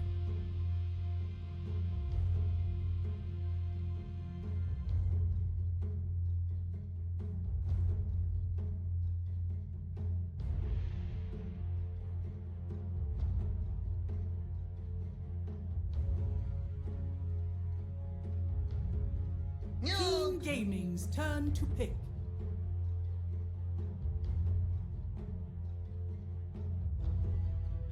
RNG's turn. All right, ladies and gentlemen, welcome back. We're in for the second game, the second draft of this S3 series between Royal Never Give Up and Keen Gaming. It's MLP Donor and John Expired. John, how are you, sir? Oh, I'm feeling great. That was a very strong showing for RNG in game 1, and Keen, they've really got something different, and their draft is already looking different. The Earthshaker pickup first is always a sign of things perhaps trying to take control back. Of course, the laning presence of the Shaker is quite strong. The team fight potential, once you have a blink, is super potent as well. So massive fight for the Shaker that can come out. Interesting to see Keen actively banning out the Ember Spirit and the Dragonite. Like the Dragonite especially. Like Monet was really not farming much, but you saw just how much you can get done with the hero even without farm. So they don't want RNG to be able to run that fast draft, which does show me that Keen does understand what they need to do here for game number 2. Yeah. I believe they should, especially considering how one-sided game 1 was. I'm sure they know how to avoid that happening again. Still, Raw never come very, very confident. First pick both their supports, unless we're seeing some weird, like a off-lane trade, but that's highly unlikely. And Keen Gaming will respond in kind. They take the Shakiro now. And you know what, overall, I was about to say Keen Gaming's portrait looks a bit stronger, but I don't know. It doesn't really need much to needs to do. But the Earthshaker, Fish is always great, but you do kind of need that big dagger to really have that huge impact. Yeah, it's take a ramp up for the Shaker, so we should see some farm prioritization for our Shaker, as we tend to see like a lot of teams when it's on their side. They split pace down, they wait for the blink dagger from the Shaker before forcing into engager, and that's something RNG can kind of abuse. Treant doesn't take farm, as you mentioned. Bane is super good control that really doesn't need gold. So even if RNG doesn't ban something like the Storm Spirit out or the Pangolier, oh well, they did ban the Pango, but if Storm Spirit's just there, Bane can still kind of respond to that, and it's just a solid support to have for any of those choices. Really nice pickup next as well, like RNG with a claw. So that is more than likely going to be the core Clockwork, which has been kind of mixed. I think you do have room for it here. The response from Keen Beastmaster is maybe a bit stronger synergy for what Keen has. Jakir Beast will push down faster. They will still have to contend with a Treant Protector Living Armor, but it certainly is a lot more straightforward to pull through. The Clockwork for RNG, it can still do a lot. Like when you throw the Clockwork in, he's gonna have living armor, so you're not gonna instantly burst this disruptive hero. That's something RNG can really leverage, and you do have the Bane to come in and help you once you get that hook as well. So that's something that could potentially play big here. Well, the PL comes out now for Raw, never give up. You know what, Team Gaming, John, they do still have the option to run Beastmaster Lycan again. I don't think it would be that bad. Like, you can make the argument it's not great in Supreme Protector Bane, and the PL for that matter would be a bit of a nuisance to deal with, but 5 seconds. you could try, because it is a very potent combination. I'd say the issue going Lycan in here is you don't have you're not a great solution to the PL. Like, you could argue Shaker is there. It's still not the most reliable. Like, you actually have to catch that PL unbeknownst, and there is enough of a reaction time that the PL can kind of play around at. Like, it's not an instant loss for the PL into the Shaker. So you still have to find a bit of a way to deal with him. The Jakiro's fine, I guess, with Macropyre, that actually kind of solves that issue. But there are certain things with having Lycan there that you worry about. The Bane is one big worry, and Clockwork is one big worry. So control is there, and I think King just needs something faster. Even if they get that push going to the back, Lycan probably not what you're looking for. I would say if they wanted to push the much more potent. I love the response to Naga. Really? That's a match we've seen. We've seen a couple of times Naga against PL. The Naga really shoots up if you're not careful as PL. Like, the moment you fall behind a bit in farm, Naga has a stronger kit because she has Song. So it's a lot more potent for her and easier for her to pull out and set up for her team. The PL needs investment. It needs time to build up. RNG will have to buy that space to start around. They can't sacrifice Bane in this game. They can't sack his lane. They have to give that PL space and constantly keep track of that August Siren. Okay. Alright, I like it. We do have one more pick for either side, and you know, I think this pick is going to be pretty important for Keen. I do think they do need to have some kind of mid that can just get online and start being early on, start setting pace. The Naga does need space, right? You can't have a repeat of last game where the Naga, you know, the Lycan just can't farm and can't get to that point where he can just spike. RNG, they actually get rid of the Conquer themselves this time, which could indicate Well, I was about to say an Ember, but the Ember was banned out anyway. I wonder what else we see Ron give up going for. 10 seconds remaining. They need a way to keep the Naga in check, so they're gonna have to look for a mid that gives them great potential there. Perhaps a Leshrac could be an option for them. Like, would play against Naga nicely enough, especially while the items are still coming in. You will have to watch out for the fusel timing. Naga's is so much more potent because she has a natural root that if you get caught up in the Lesh, you definitely need a yield to try to run away, and even then, that might not be enough. So, but you still do need that way of clearing out. If not the Lesh, maybe Queen of Pain plays nicely with Claw, jumps in from a long distance, ties into the team fight potential nicely, gives you a little bit more presence earlier on if you wanted that. I was gonna say the Void Spirit doesn't seem like a bad option either, but that is now gone. Kane, final pick up, they're looking for their own kind of mid. Again, Kane will need something that just be aggressive early on. You wouldn't mind seeing something like a TA, but the problem is you don't really want to pick a TA into PO. It's just a bit too hard to deal with if you are the other titular assassin. Yeah, it is. I would say, you know, it would have been nice maybe to get fighting Medusa, but you don't really have the line for that. Go with the Storm instead, which, you know, it's nice here. You don't have the Furnace lockdown. I say that, but you have the Bane to contend with, so you will have to worry about the positioning of that Bane here from Keen. The Nightmare and the Grip are going to be really good against that Storm, but there are some good targets to go for. The Treant's going to be really easy to hunt out with your Zip. You're not going to be under too much threat with the Clockwork. As long as you have some mana, you should be able to zip out. Have that going for you for Keen. Just be wary of the Bane. You may now select your There's another track. You called it out before. It does come out now for RNG. Does also give them some much needed push potential. Also, the illusion cleave from that Leshrac is going to be very, very nice. Seems like it's going to be, again, a lot of pressure on Blood. Blood can't really play that kind of army game with the Storm. He's probably going to group up with his team, you know, get with Zhao Fu. Every time that roar's available, try to get some kills going, especially if it is Monet on the PL, or even Zeto on the Leshrac. Just let Erica do Erica things. Otherwise, there could be a repeat of what we saw.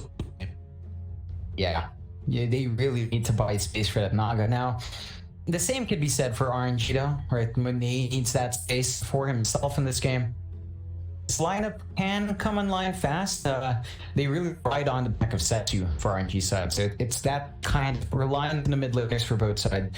The one advantage RNG does have though is they're not waiting for the supports to farm up. In Keen's case, you are looking for YDS to get a blink. At some point, you will have to get farm priority.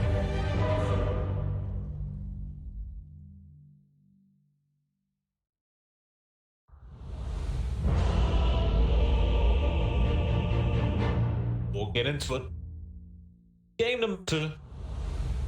It's potential best of 3. See if Keen Gaming can force this game 2 their way. They'd definitely love to pick up a series, considering it has been so long that they've won against RNG. Hey. I agree, Super. One of those days for the intern, you know? Yeah. It sucks sometimes, John. What? It's not. See, the thing is, it's not even the internet, right? Like, your upload fine. It's just flying to China sometimes. It's a sneaky little way to China sometimes. It sucks sometimes, John.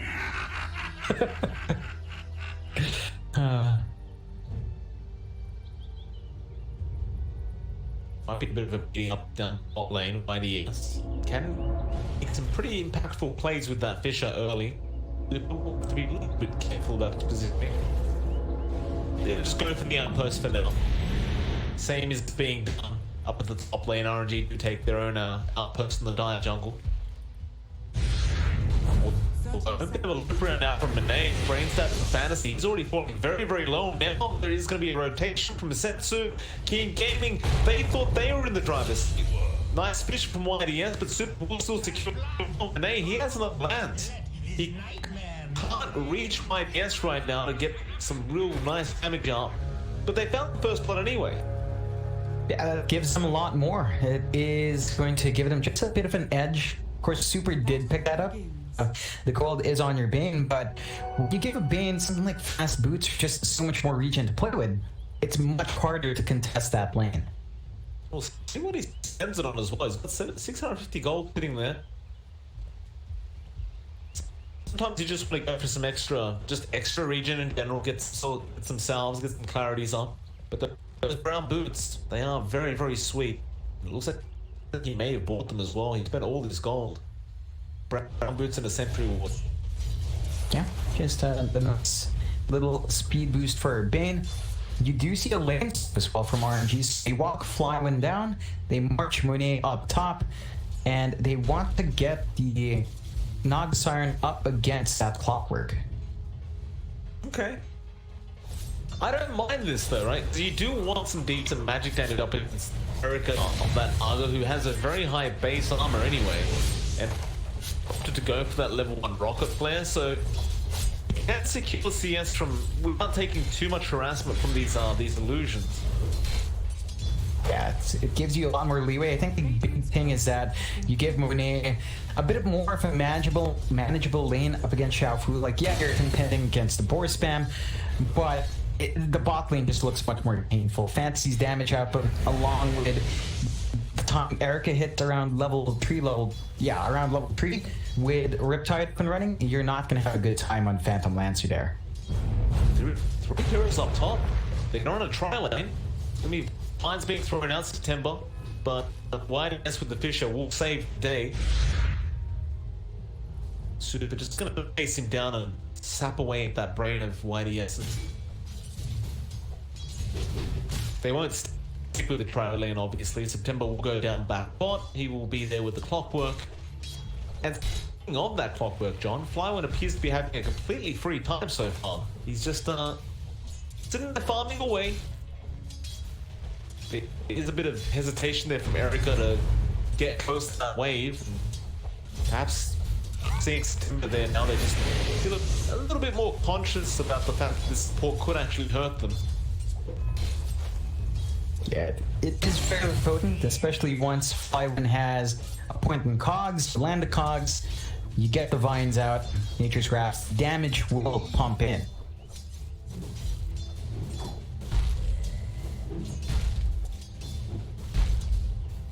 I'm gonna go for a nice little pull. Wow, it's gonna be there to help out as Erica has rotated. They do get the courier. Erica may be in trouble though now. It's that battery sold and the vines are quite painful.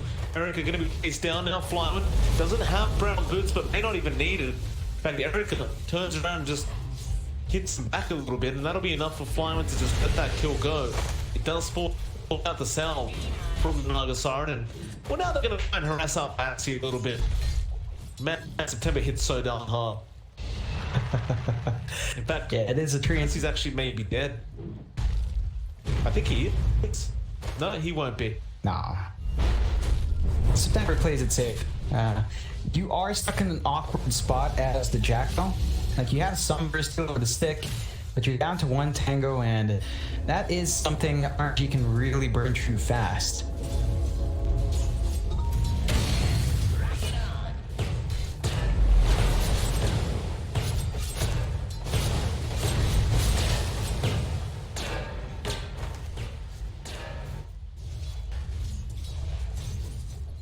Setsu, in the mid lane, essentially trading evenly with Blood on Storm.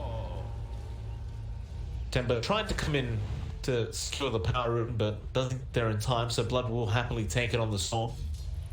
See, they're not too concerned about how the Storm's going so far. They've really just left Blood to freely farm up with Setsu, so the Storm not really too much of an issue quite yet. It seems like they're just confident they'll be able to beat him out later anyway. Meanwhile, Flyman does find Fantasy at the bot lane of the Jakiro. Yeah, they just are applying all the damage out again. He didn't have much regen left on that Jack, so he is punished. He does get a reset, and he will be coming in with fresh tangos. There is that. Oh, it's actually a bit surprising. Flywind doesn't opt for any level of the cogs. So just Battery Assault and a Rocket Player keep up the CS. They're not going to have the entrapment control for Naga, but they're doing just fine in terms of damage output anyway. Well, it looks like my internet may be shitting itself, so that's a problem. Oh? Yeah. Oh. Never mind, I think the internet's back. I don't know what happened. It's, something happened. I told you the internet can be a real pain in the ass. Oh yeah. You're talking to the Southeast Asian about that. Oh, Blood stunned up. Yeah, Pulse Nova gonna fly in. Blood, another nice fish from YDS. That'll save the day again. Just YDS always seems to be in the right spot at the right time with these fishes. Just never allowing them to finish off the hero they're dumping on the side of RNG. Could make all the difference later on. It's buying a lot of time for Keen down mid. Like, Blood is certainly not a runaway start for the Storm, but he hasn't been shut down. They are going to be relying on him and on Xiaofu to release the pace while waiting for something like the Bloke and YDS. So it is important these heroes are kept alive. And Keen has been doing a good job about it. They have kind of shafted Erica. Like, this is certainly not a good time for Erica, and that's surprising. You'd reckon Clockwork wouldn't be able to eat Shooter's Nog delusions, but Erica just hasn't managed to really shut down the clock, although you are starting to see farm come in there.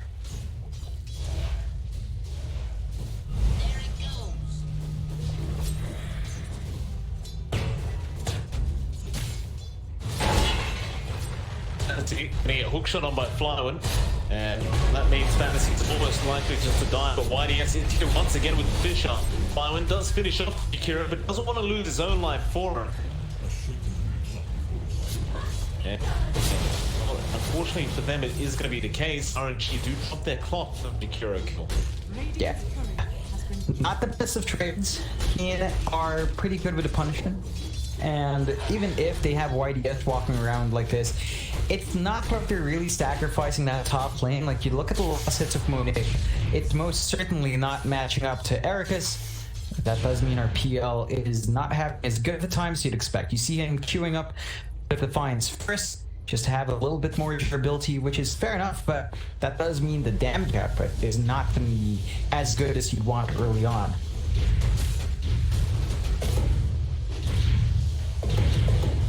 Seth's gonna come in and clear some stacks up at the top lane. Looks like he wants to go for a T-Walk top. Erica bot gonna be in trouble. Hookshot once again from Flywind. Erica should have no way out of this, though he does have Song if he wants to commit it. He's thinking about a Battery Assault, cancelling the animation off. He just couldn't get it in time. That's a very, very important pick off the side of RNG. Yeah, they trade away Monet up top now, so it is core for a core, and both of them being the important pause one. This does hurt a bit more, mainly because they are further behind on that PL, so there is more catch-up to play with, and Erica probably just gonna be okay, you know, you lose out on a little bit of gold, but you come back, you still got Song, there's no hookshot to worry about, and Flywind will have to play slightly cautiously here.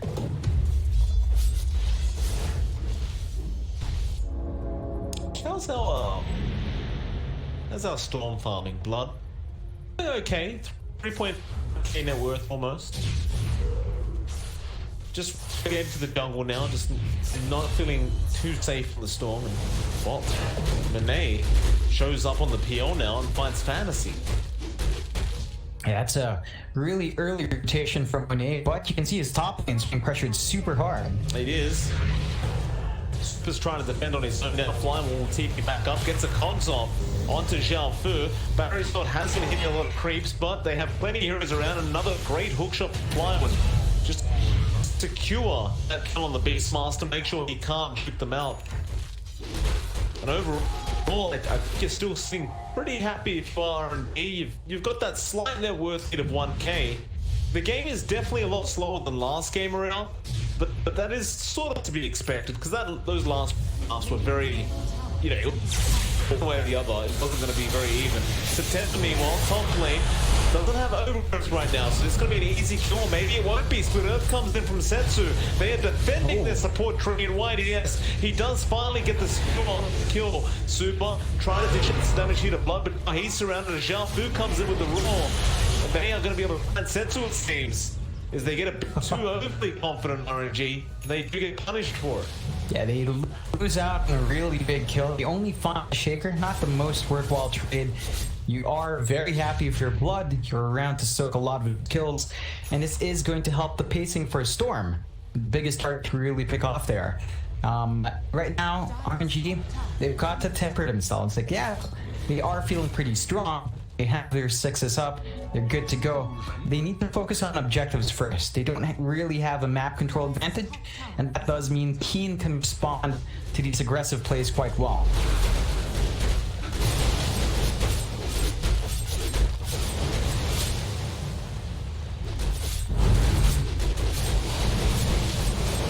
Super. Down bot, Erica. It was just him and Monet. It's not the case, so they make a plan to fly on top lane. We'll die for the cause, but you're okay with this. You found the pause 1 Naga for the sake of that position 3 clockwork.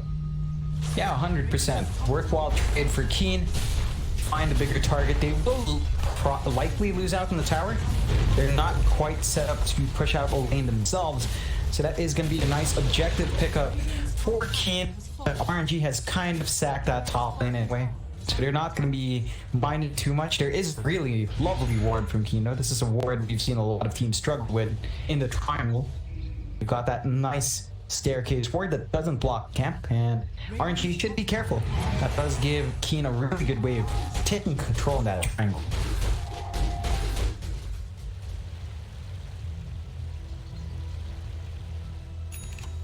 Erica Radiant's bottom tower. spot at Monet back in the jungle, but not too much done. POV. I'll film it well. We're gonna have the Necro 3 at least on the bit faster. The quite effective with that is super. It's not a nightmare over on the Storm, but do they have the follow-up? Overgrowth is indeed there. Now the hookshot coming in from Flywood. They just really use all their abilities just to make sure they get the kill. And meanwhile, Setsu found that pesky Earthshaker that keeps getting these amazing fissure blocks off. Does take him out. Yeah, that's a massive set of kills for Keen. They shut down really the 2 heroes that need to farm fast. The Storm to set the tempo and the Shaker for the blinks. You're delaying both of those now. You take the tier 1 mid, and you suddenly have just a little bit more control going away of RNG.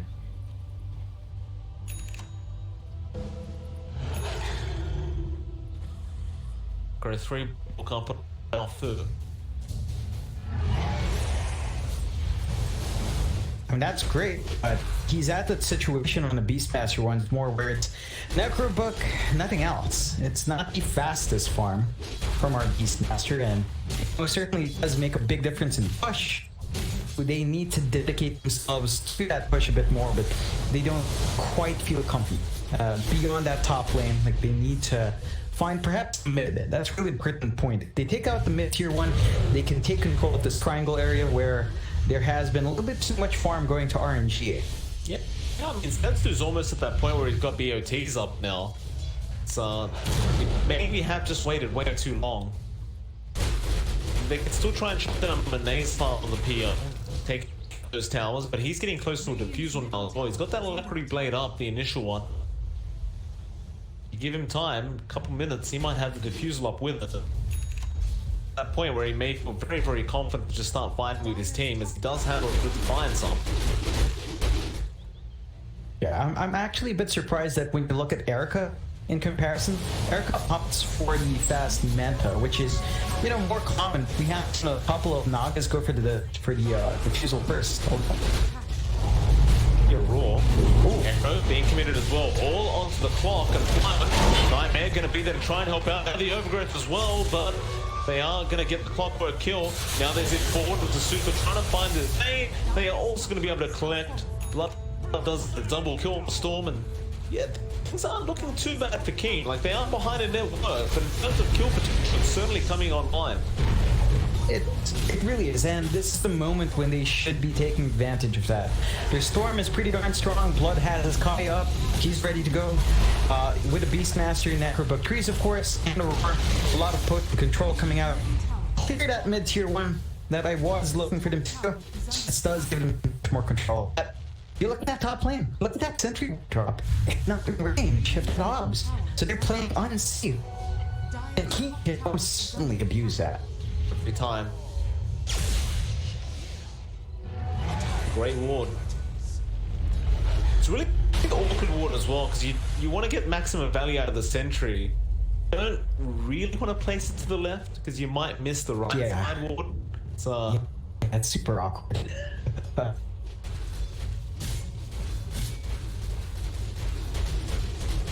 Now, RNG are going to continue this farm game. They are split pushing top lane. Setsu's there on the left track. Timber is just casually defending the bottom lane very slowly with that Nature's Grasp. Yeah, he had his meteor hammer up and ready, I believe, right? So you do get a little more into fights, huh? Rule committed just on Super. Nightmare up just to delay things a little bit, but eventually they do find the kill. There are rotations from Setsu. I don't think he'll go for this, he just wants the creeps. The Whitey X is there now, so they might try to make a play on this left track. No, they won't. They understand RNG sitting in their triangle, just to accept the fact that they are sort of safe, although Monet now going to start rushing towards Fantasy. Going to be dead straight on top of the Storm with the splitter, as well as the clogs. Can they bursting down in time? No. Blood will be able to zip out just fine. You just don't have the first major lockdown for RNG, and now the Overgrowth does come out, but you needed that when you were going up. Oh! Still just going down, and now Blood, he's falling low, but the Echo comes in from Whitey. Yes, he will save the day, and it looked like they are going to turn it around on onto the side of RNG. So Song comes down, they found the target they want. It's Theo. Ice Pump is there as well, though he does stop. In fact, no, it's the Nightmare from Super saving the day. Fantasy now will lose his own life. Blind continue to run forward. There's the feed script now coming out on Erica. A nice Fisher though, blocking out half. Gets the feed script, and now Collins will push him away. Monet will just topple out of it. He does have a diffusal blade up coming on the way. In fact, it's already there. And with that diffusal starting, he does secure the kill on the Naga. Oh man, that value from the Meteor Hammer. He just channeled it right as Blood lands in the middle and catches that stun. That's what gave him the Storm kill. And with the Storm dead, that's what allowed him to take that fight. Like, that's really what set the pace for RNG. They didn't give Keen that way in. And even if they found September, who was worth a lot, 400 gold on a support tree, is a lot, but you do see issues here. This build up from Erica is hurting. The Manta style does not give them offensive presence, and that is something our PL is most certainly abusing. Well, look, off that top tier 2 tower. Radiant's bottom tower Will be done for Keen. Bot lane. Radiant structures are fortified. Your 2 top is gone. Will secure their spot in the Dying Jungle for now. Keen Gaming will do the exact same thing. I think Keen will probably just, There's a big item coming out. The Blink is finished up by YDS. So he will have a lot more influence in these fights. He can land the bigger slam. This is something RNG has to be really careful about. Hold on. Yules, Blood, does get thumbs up. Hook shot as well. What is that, Yules? That was like almost mid-zip. I don't know. Tell me. That's amazing though. They landed it really looked mid-zip. I'm not sure if he stopped. No one would stop right before the cliff. just some impeccable timing from RNG. Yeah, it's a big pick off. He was very close to just completely finishing off that Bloodstone, and now he's going to find himself a little bit behind. About 1k the vitality, but just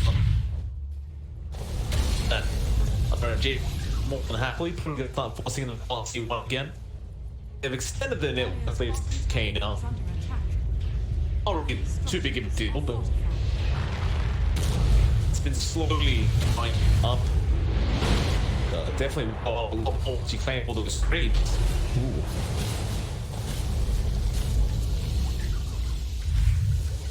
And the defense potential is there from Keen. RNG is not being as forceful.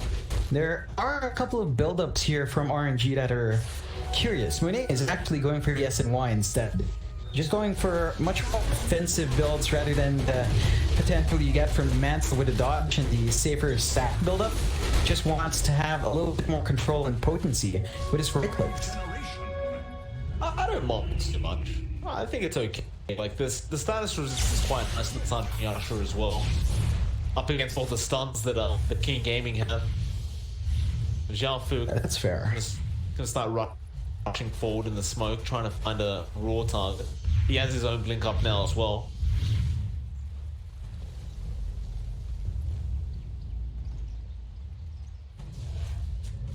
Oh, this could be a big one, Setsu.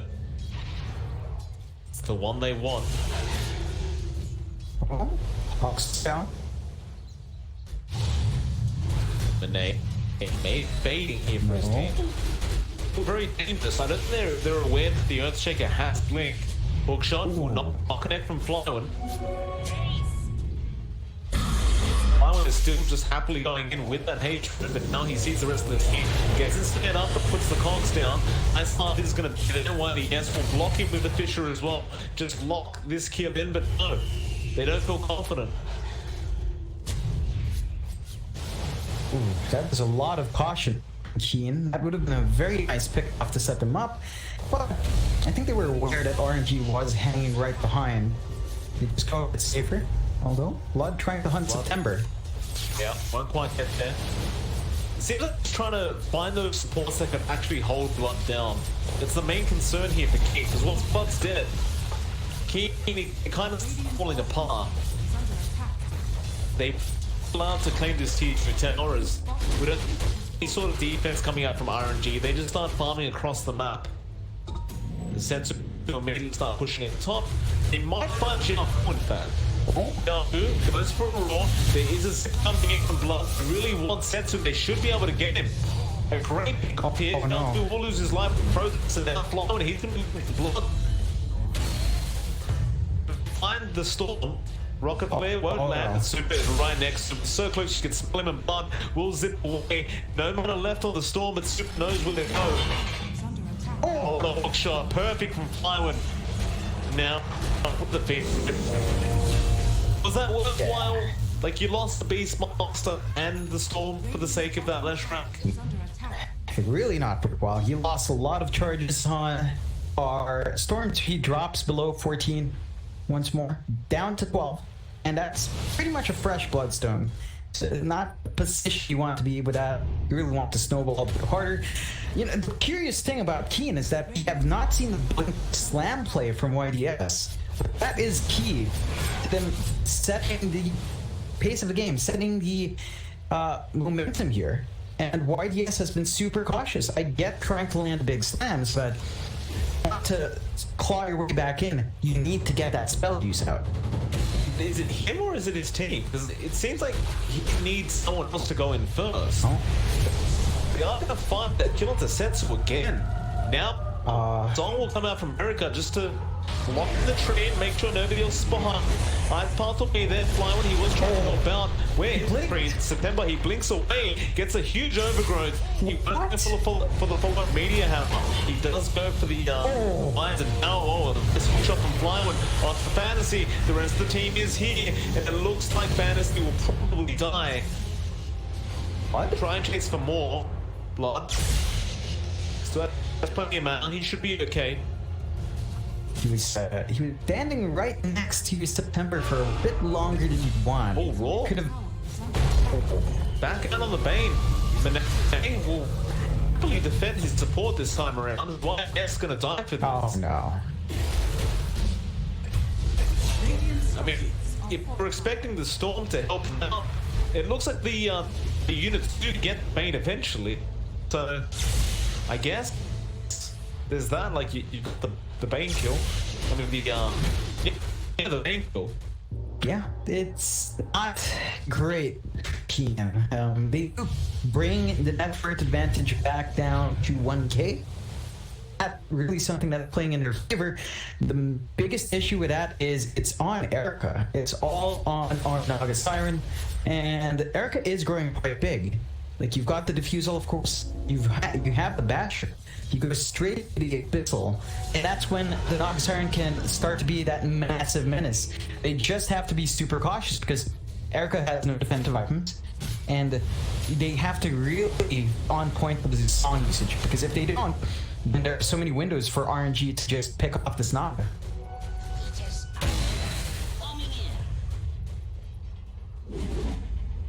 What? Plenty from RNG, I wonder as well. They haven't really been as aggressive as we're used to seeing them. They've been playing fairly passively this game. Of course, they react to the side game. You never really see them like really making the plays initially. They're always kind of chasing down after the initiation from Keen. This is actually one of the times where RNG should be a bit stronger. They've had Blink September for a while, and that just allows them to really take these fights they want. They could be waiting for maybe one more big item on perhaps that Basher to be up first, so they have additional control on top of that if they wanted to. I don't think it's completely necessary, but they have been rather cautious. Both sides, it's just a little bit of smoke now from RNG. Smoke will come up. Down third. Gonna be there. They don't want it. Yes, they want to get rid of this Earthshake. He does have a shadow amulet, but it won't matter. Sets the will pulse over it down. Rest of Keen game, they'll be fine to get out, but it looks like they may lose the T2. In fact, no, Zetsu really wants to go for this. He wants another pick off, but he just couldn't get in range for a Yules. They didn't have a midway. I think it might have been the off pick. He is there just creep skipping. And they will not be able to actually claim that T tower. Yeah, it's that classic Naga gameplay. You see that bot tier 3 being shot in hard as well with seed creep. Someone's probably gonna have to protect or at least heal it up with a Trine. If you get the Trine though, you can just leave it a little bit later.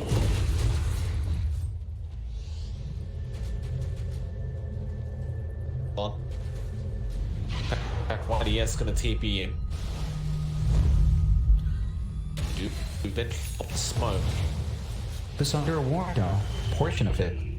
That's not good. RNG may try to pick this out, they do. Alpha goes in. There, and there's a huge overgrowth to come out from September. Now the hookshot from Flywood. Good supports have been controlled up, and both go down. Sure, Blue Super, but who cares? That's going to make it a 3-1 trap. Super will buy it back. Erica just uses the song and it's out there. Great wait from the side of RNG. Yeah, that ward on the cliff, it only saw Chow Fu smoke up. That was enough. They play around the area. They had so much patience from Fly. Fly was kind of aiming the hook twice, but he gets the biggest one. Catch the supports. YDS can't get off his slam. You know, it's the big thing that Key need, and when they are forced to initiate like that, they just can't win. It is very, very difficult in this kind of game. There's just so much for the DS to be worried about. Like, you've got this Supreme Protector, could be in the trees hiding, just watching over you. You've the rocket flares from the Clockwork, just constantly scouting you, not seeing where you are. It's just hard. He's trying to finish off the Shadow Blade, but he's still about 1.4k off, 1 point off it. Yeah, it's slow going. One thing for Keen though is that Erica does have the Abyssal, so this Naga Siren can just kind of man fight someone run down. You are seeing the Butterfly pick up next. defensive is going to give your Naga much more potency here. But has not been able to really face up when it comes to the full fall. You've seen a lot more safety there.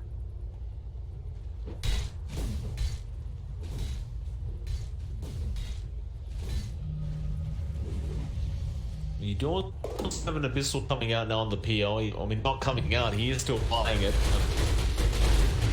He's getting there. Assuming on trying to finish off a Shiv's guard. They're really going to be quite farmed up in about 5 minutes or so. I mean, we're talking 6 slotted for these calls. Blood hasn't really been having the greatest time. Top lane, gonna try and make a play, but Fly just book shots back. Setsu team easy with the teams. They do have top coming in. He does get the roll, but Erica still going down the pulse. No, Song will not help him. September is rushing forward, trying to find more. And they found Xiaofu. Yules will be there. How dare you rule me? Say Setsu. Oh no. Like every single time they try to make a play, but it's two really big builds for RNG. Like Erica is just not able to get much done.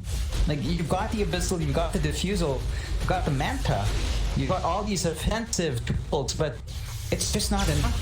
I mean, Monet almost has the same build-up, and he had a lot more prep to these fights. Blood is mocking Monet, saying he's just sitting around.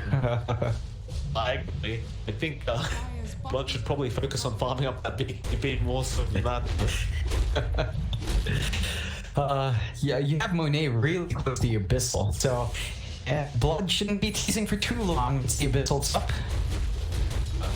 Definitely should.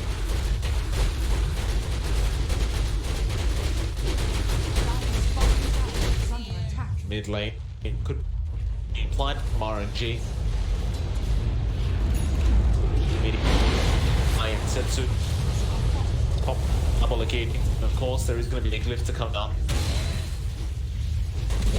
Monet has found the bottom tier 2 as well. Gonna find a lot of objectives. In fact, gonna find all out of towers if Setsu wants to go back to that mid.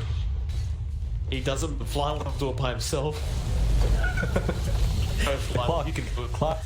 Upward pushing, he does have, well, he has the afterburn for the scale. I guess that's nice. And Monet says screw the tier 2, we'll go for the tier 3. And his Abyssal recipe is on the way. Are they really not going to defend this? Wow, like Erica's not even showing up. I mean, they do have the Aegis. Erica's trying to apply pressure up at the top lane. But RNG is essentially just gonna find racks free. They don't get the range racks, but it's like, whatever. I got the melee barracks, it's all I care about. Yeah, they can pull back, perhaps look to secure that tier 2, and then keep on going. Like, they still got a little bit more time at Aegis, probably not too long now. So they're gonna have to be weary about expiring. Erica's still hammer though. This is not a very safe spot to be in. No, it is not. Got this tree that can walk within trees, but he does not walk that far north. Dire's middle tower is under attack. Now people have to be a bit careful as they gem now and Fly when they do jump straight in on the Jakiro now. The Eagles from Setsu, and that's going to be an easy kill. You know, Joe, we still haven't seen that Blink Echo at all. No, we haven't. He just hasn't had an opportunity at all to throw it out. Yeah, this is really not what you expect. It's supposed to be map of spike, but yes, it's just forced to play conservatively. Now, the high ground defense is one of the places where teams should be shining. Well, they gave one lane off, but Erica's around, but they do have the songs set up. They can maybe make something happen. Aegis expires as well. Yep, Monet, I don't know if he's going to back. He may feel like he needs to, because the game's still on. Yeah, he's not gonna bother. He thinks tier 3. Or maybe he will bother. He's thinking about it. I think they do want to finish on the Earthshaker before they do make a play, and yeah, they're not gonna actually waste their time. Had there been an Aegis, I think they would have gone for it, but no more Aegis, it's no more fun. yeah, they just forced to pull back. This does give him a little bit more time, but I suppose RNG can kind of get out the next rush. Shouldn't be, well, still gonna be about 2 minutes till we find out, but that's some time to farm up. Like, you've got Setsu walking into his Hex, so that's gonna be massive once it's up. I think maybe just wait out for that. It gives you so much solid control onto Blood. And speaking of, Flywin hooks. Oh, Blood, no, you can't dial up this. He will get away. The overgrowth came out straight. Although it's not even big overgrowth. No. Gonna look in, gets the huge overgrowth. Gonna go for a big team. Super, he does lose his life. Bandit's losing his own life in the backlines. Meanwhile, Super just controlling everyone. That was not the echo we really looked for, but they get the left back kill. And ultimately, Keen getting up with this match. Minette, finds Erica, who just mad bites and now Flywin. It's going to be a 2v4. It was a 2v4 situation. And it ended up being a 3v3 in the end. Oh, it's down. The fact that they burst. Yeah, we got like Setsu, right? That's big. It's a lush. But Monet was not caught in the echo. YDS was forced to throw it out on the only available hero. Monet now gets to do what he wants. He can just push mid-Rex. Why not? He wanted to. Oh, yeah, no. He's helping. I mean, that dragon scale DOT is pretty nice. He's doing his job. Backdoor protection gonna kick in. Blood going for those siege creeps and not gonna allow RNG to finish off that melee barracks. One of the real specialties of Storm Naga, John. Just being able to delay the game forever. and yeah, it is Naga's pick. It just, I always say, John, it gets to a point where it's 6 slotted Naga's Iron and then does nothing. Yeah, it's been a lot more of a passive game for Erica in contrast to the last time we saw Naga. That was a much more active Naga. It's down to that initial build. I think you go for Manta early, you just can't fight. And when you can't fight early, there's a huge spike the Naga gets with a defusal first, right? Because again, you have that ensnare, and that's not something the PL can replicate. You know, the PL doesn't have control as comparison of Illusion here. So Naga with a fast defusal Yasha, as we tend to see sometimes, can just roam around the map, find those early kills, but they haven't been able to do that. They've given so much space towards Monet to just find his free farm, and it's paid off. Like, he might have had that verge towards the head of Defiance first, but they haven't been keep a number on his PL. He's very close to finishing up his butterfly, just about 1,000 gold off, and that will mean a lot of trouble for Keen, especially for Erica. Not building into that MKB, he might have a chance to switch out if Monet finishes that butterfly first and they see it, so you can still swap out. But even with a butterfly on your Naga, and the PL's not fine because you've got Setsu anyway to do that DOT, the area damage need with spells. You do see Erica queuing up the Satanic afterwards. It is nice because there's nothing really stopping huge lifesteal here, but it just feels like that's gonna be slow going farm. Is it out of TP? Oh, and Flywin knows. Perfect prediction. Does BKB bloody no matter? While the antis come in, he will save the day. Oh man. That was way too close for comfort. Flywin's initial flare didn't even stop blood. He just knew blood was in the area. Really good estimate. Really good gamble. Finds a scary situation for King. Can be counting roll stars there. That blood does manage to get out. This does give RNG some time. It is still going to be a minute 20 of the next rush. So you're not going to have that objective just yet, but take a look at Setsu. 400 gold away from that side of Vice. And that is going to be a massive issue. Well, no, actually, he's going for the Octarine Core first. So you're going to have all to sustain now. on the Lesh. Don't really have anything to stop Life Steal like that. And what was a fairly straightforward kill in Setsu is going to be a bit more prolonged now. We also do have 2 butterflies coming out. Erica does pick one up on Naga, but you've also got one on the PO now. It's like, which one would you rather? Well, It's funny. Yeah. You look at the 2 heroes, they queue up the same item next. Both of them are going for the Satanic next. Yeah. Illusion heroes, John. Just thinking killer. There's the Octarine for Setsu. So he's gonna have some more spells to spam out, a little bit lower in that Diabolic Edict in terms of cooldown. And the lifesteal, the Bell lifesteal is going to be really, really good. Dire's Can we get Roshan up in about 5 seconds? So gonna run through mid. They are looping behind it. This could be really good for the side of King. Gaming and Sensu does shine. Hopefully connect. The BKB was there. They found anyone. It's Eric, like he does get super. Oh, growth. He is surrounded by himself. He could try and survive this with Song. Of King Gaming a bat. Not coming up from Fantasy, but they're so tanky on the side of RNG. They just can't kill sets. Raw is going to be on the PO, but that's just trying to get out. Erica's out of mana. HP, he's going to die.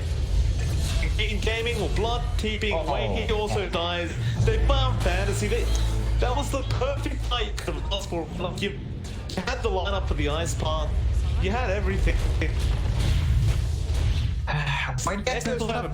Yeah, it's still up. YDX didn't get it off. And Tier 4's being taken by RNG. GG. Oh well. Safety echo for 2021. It's alright.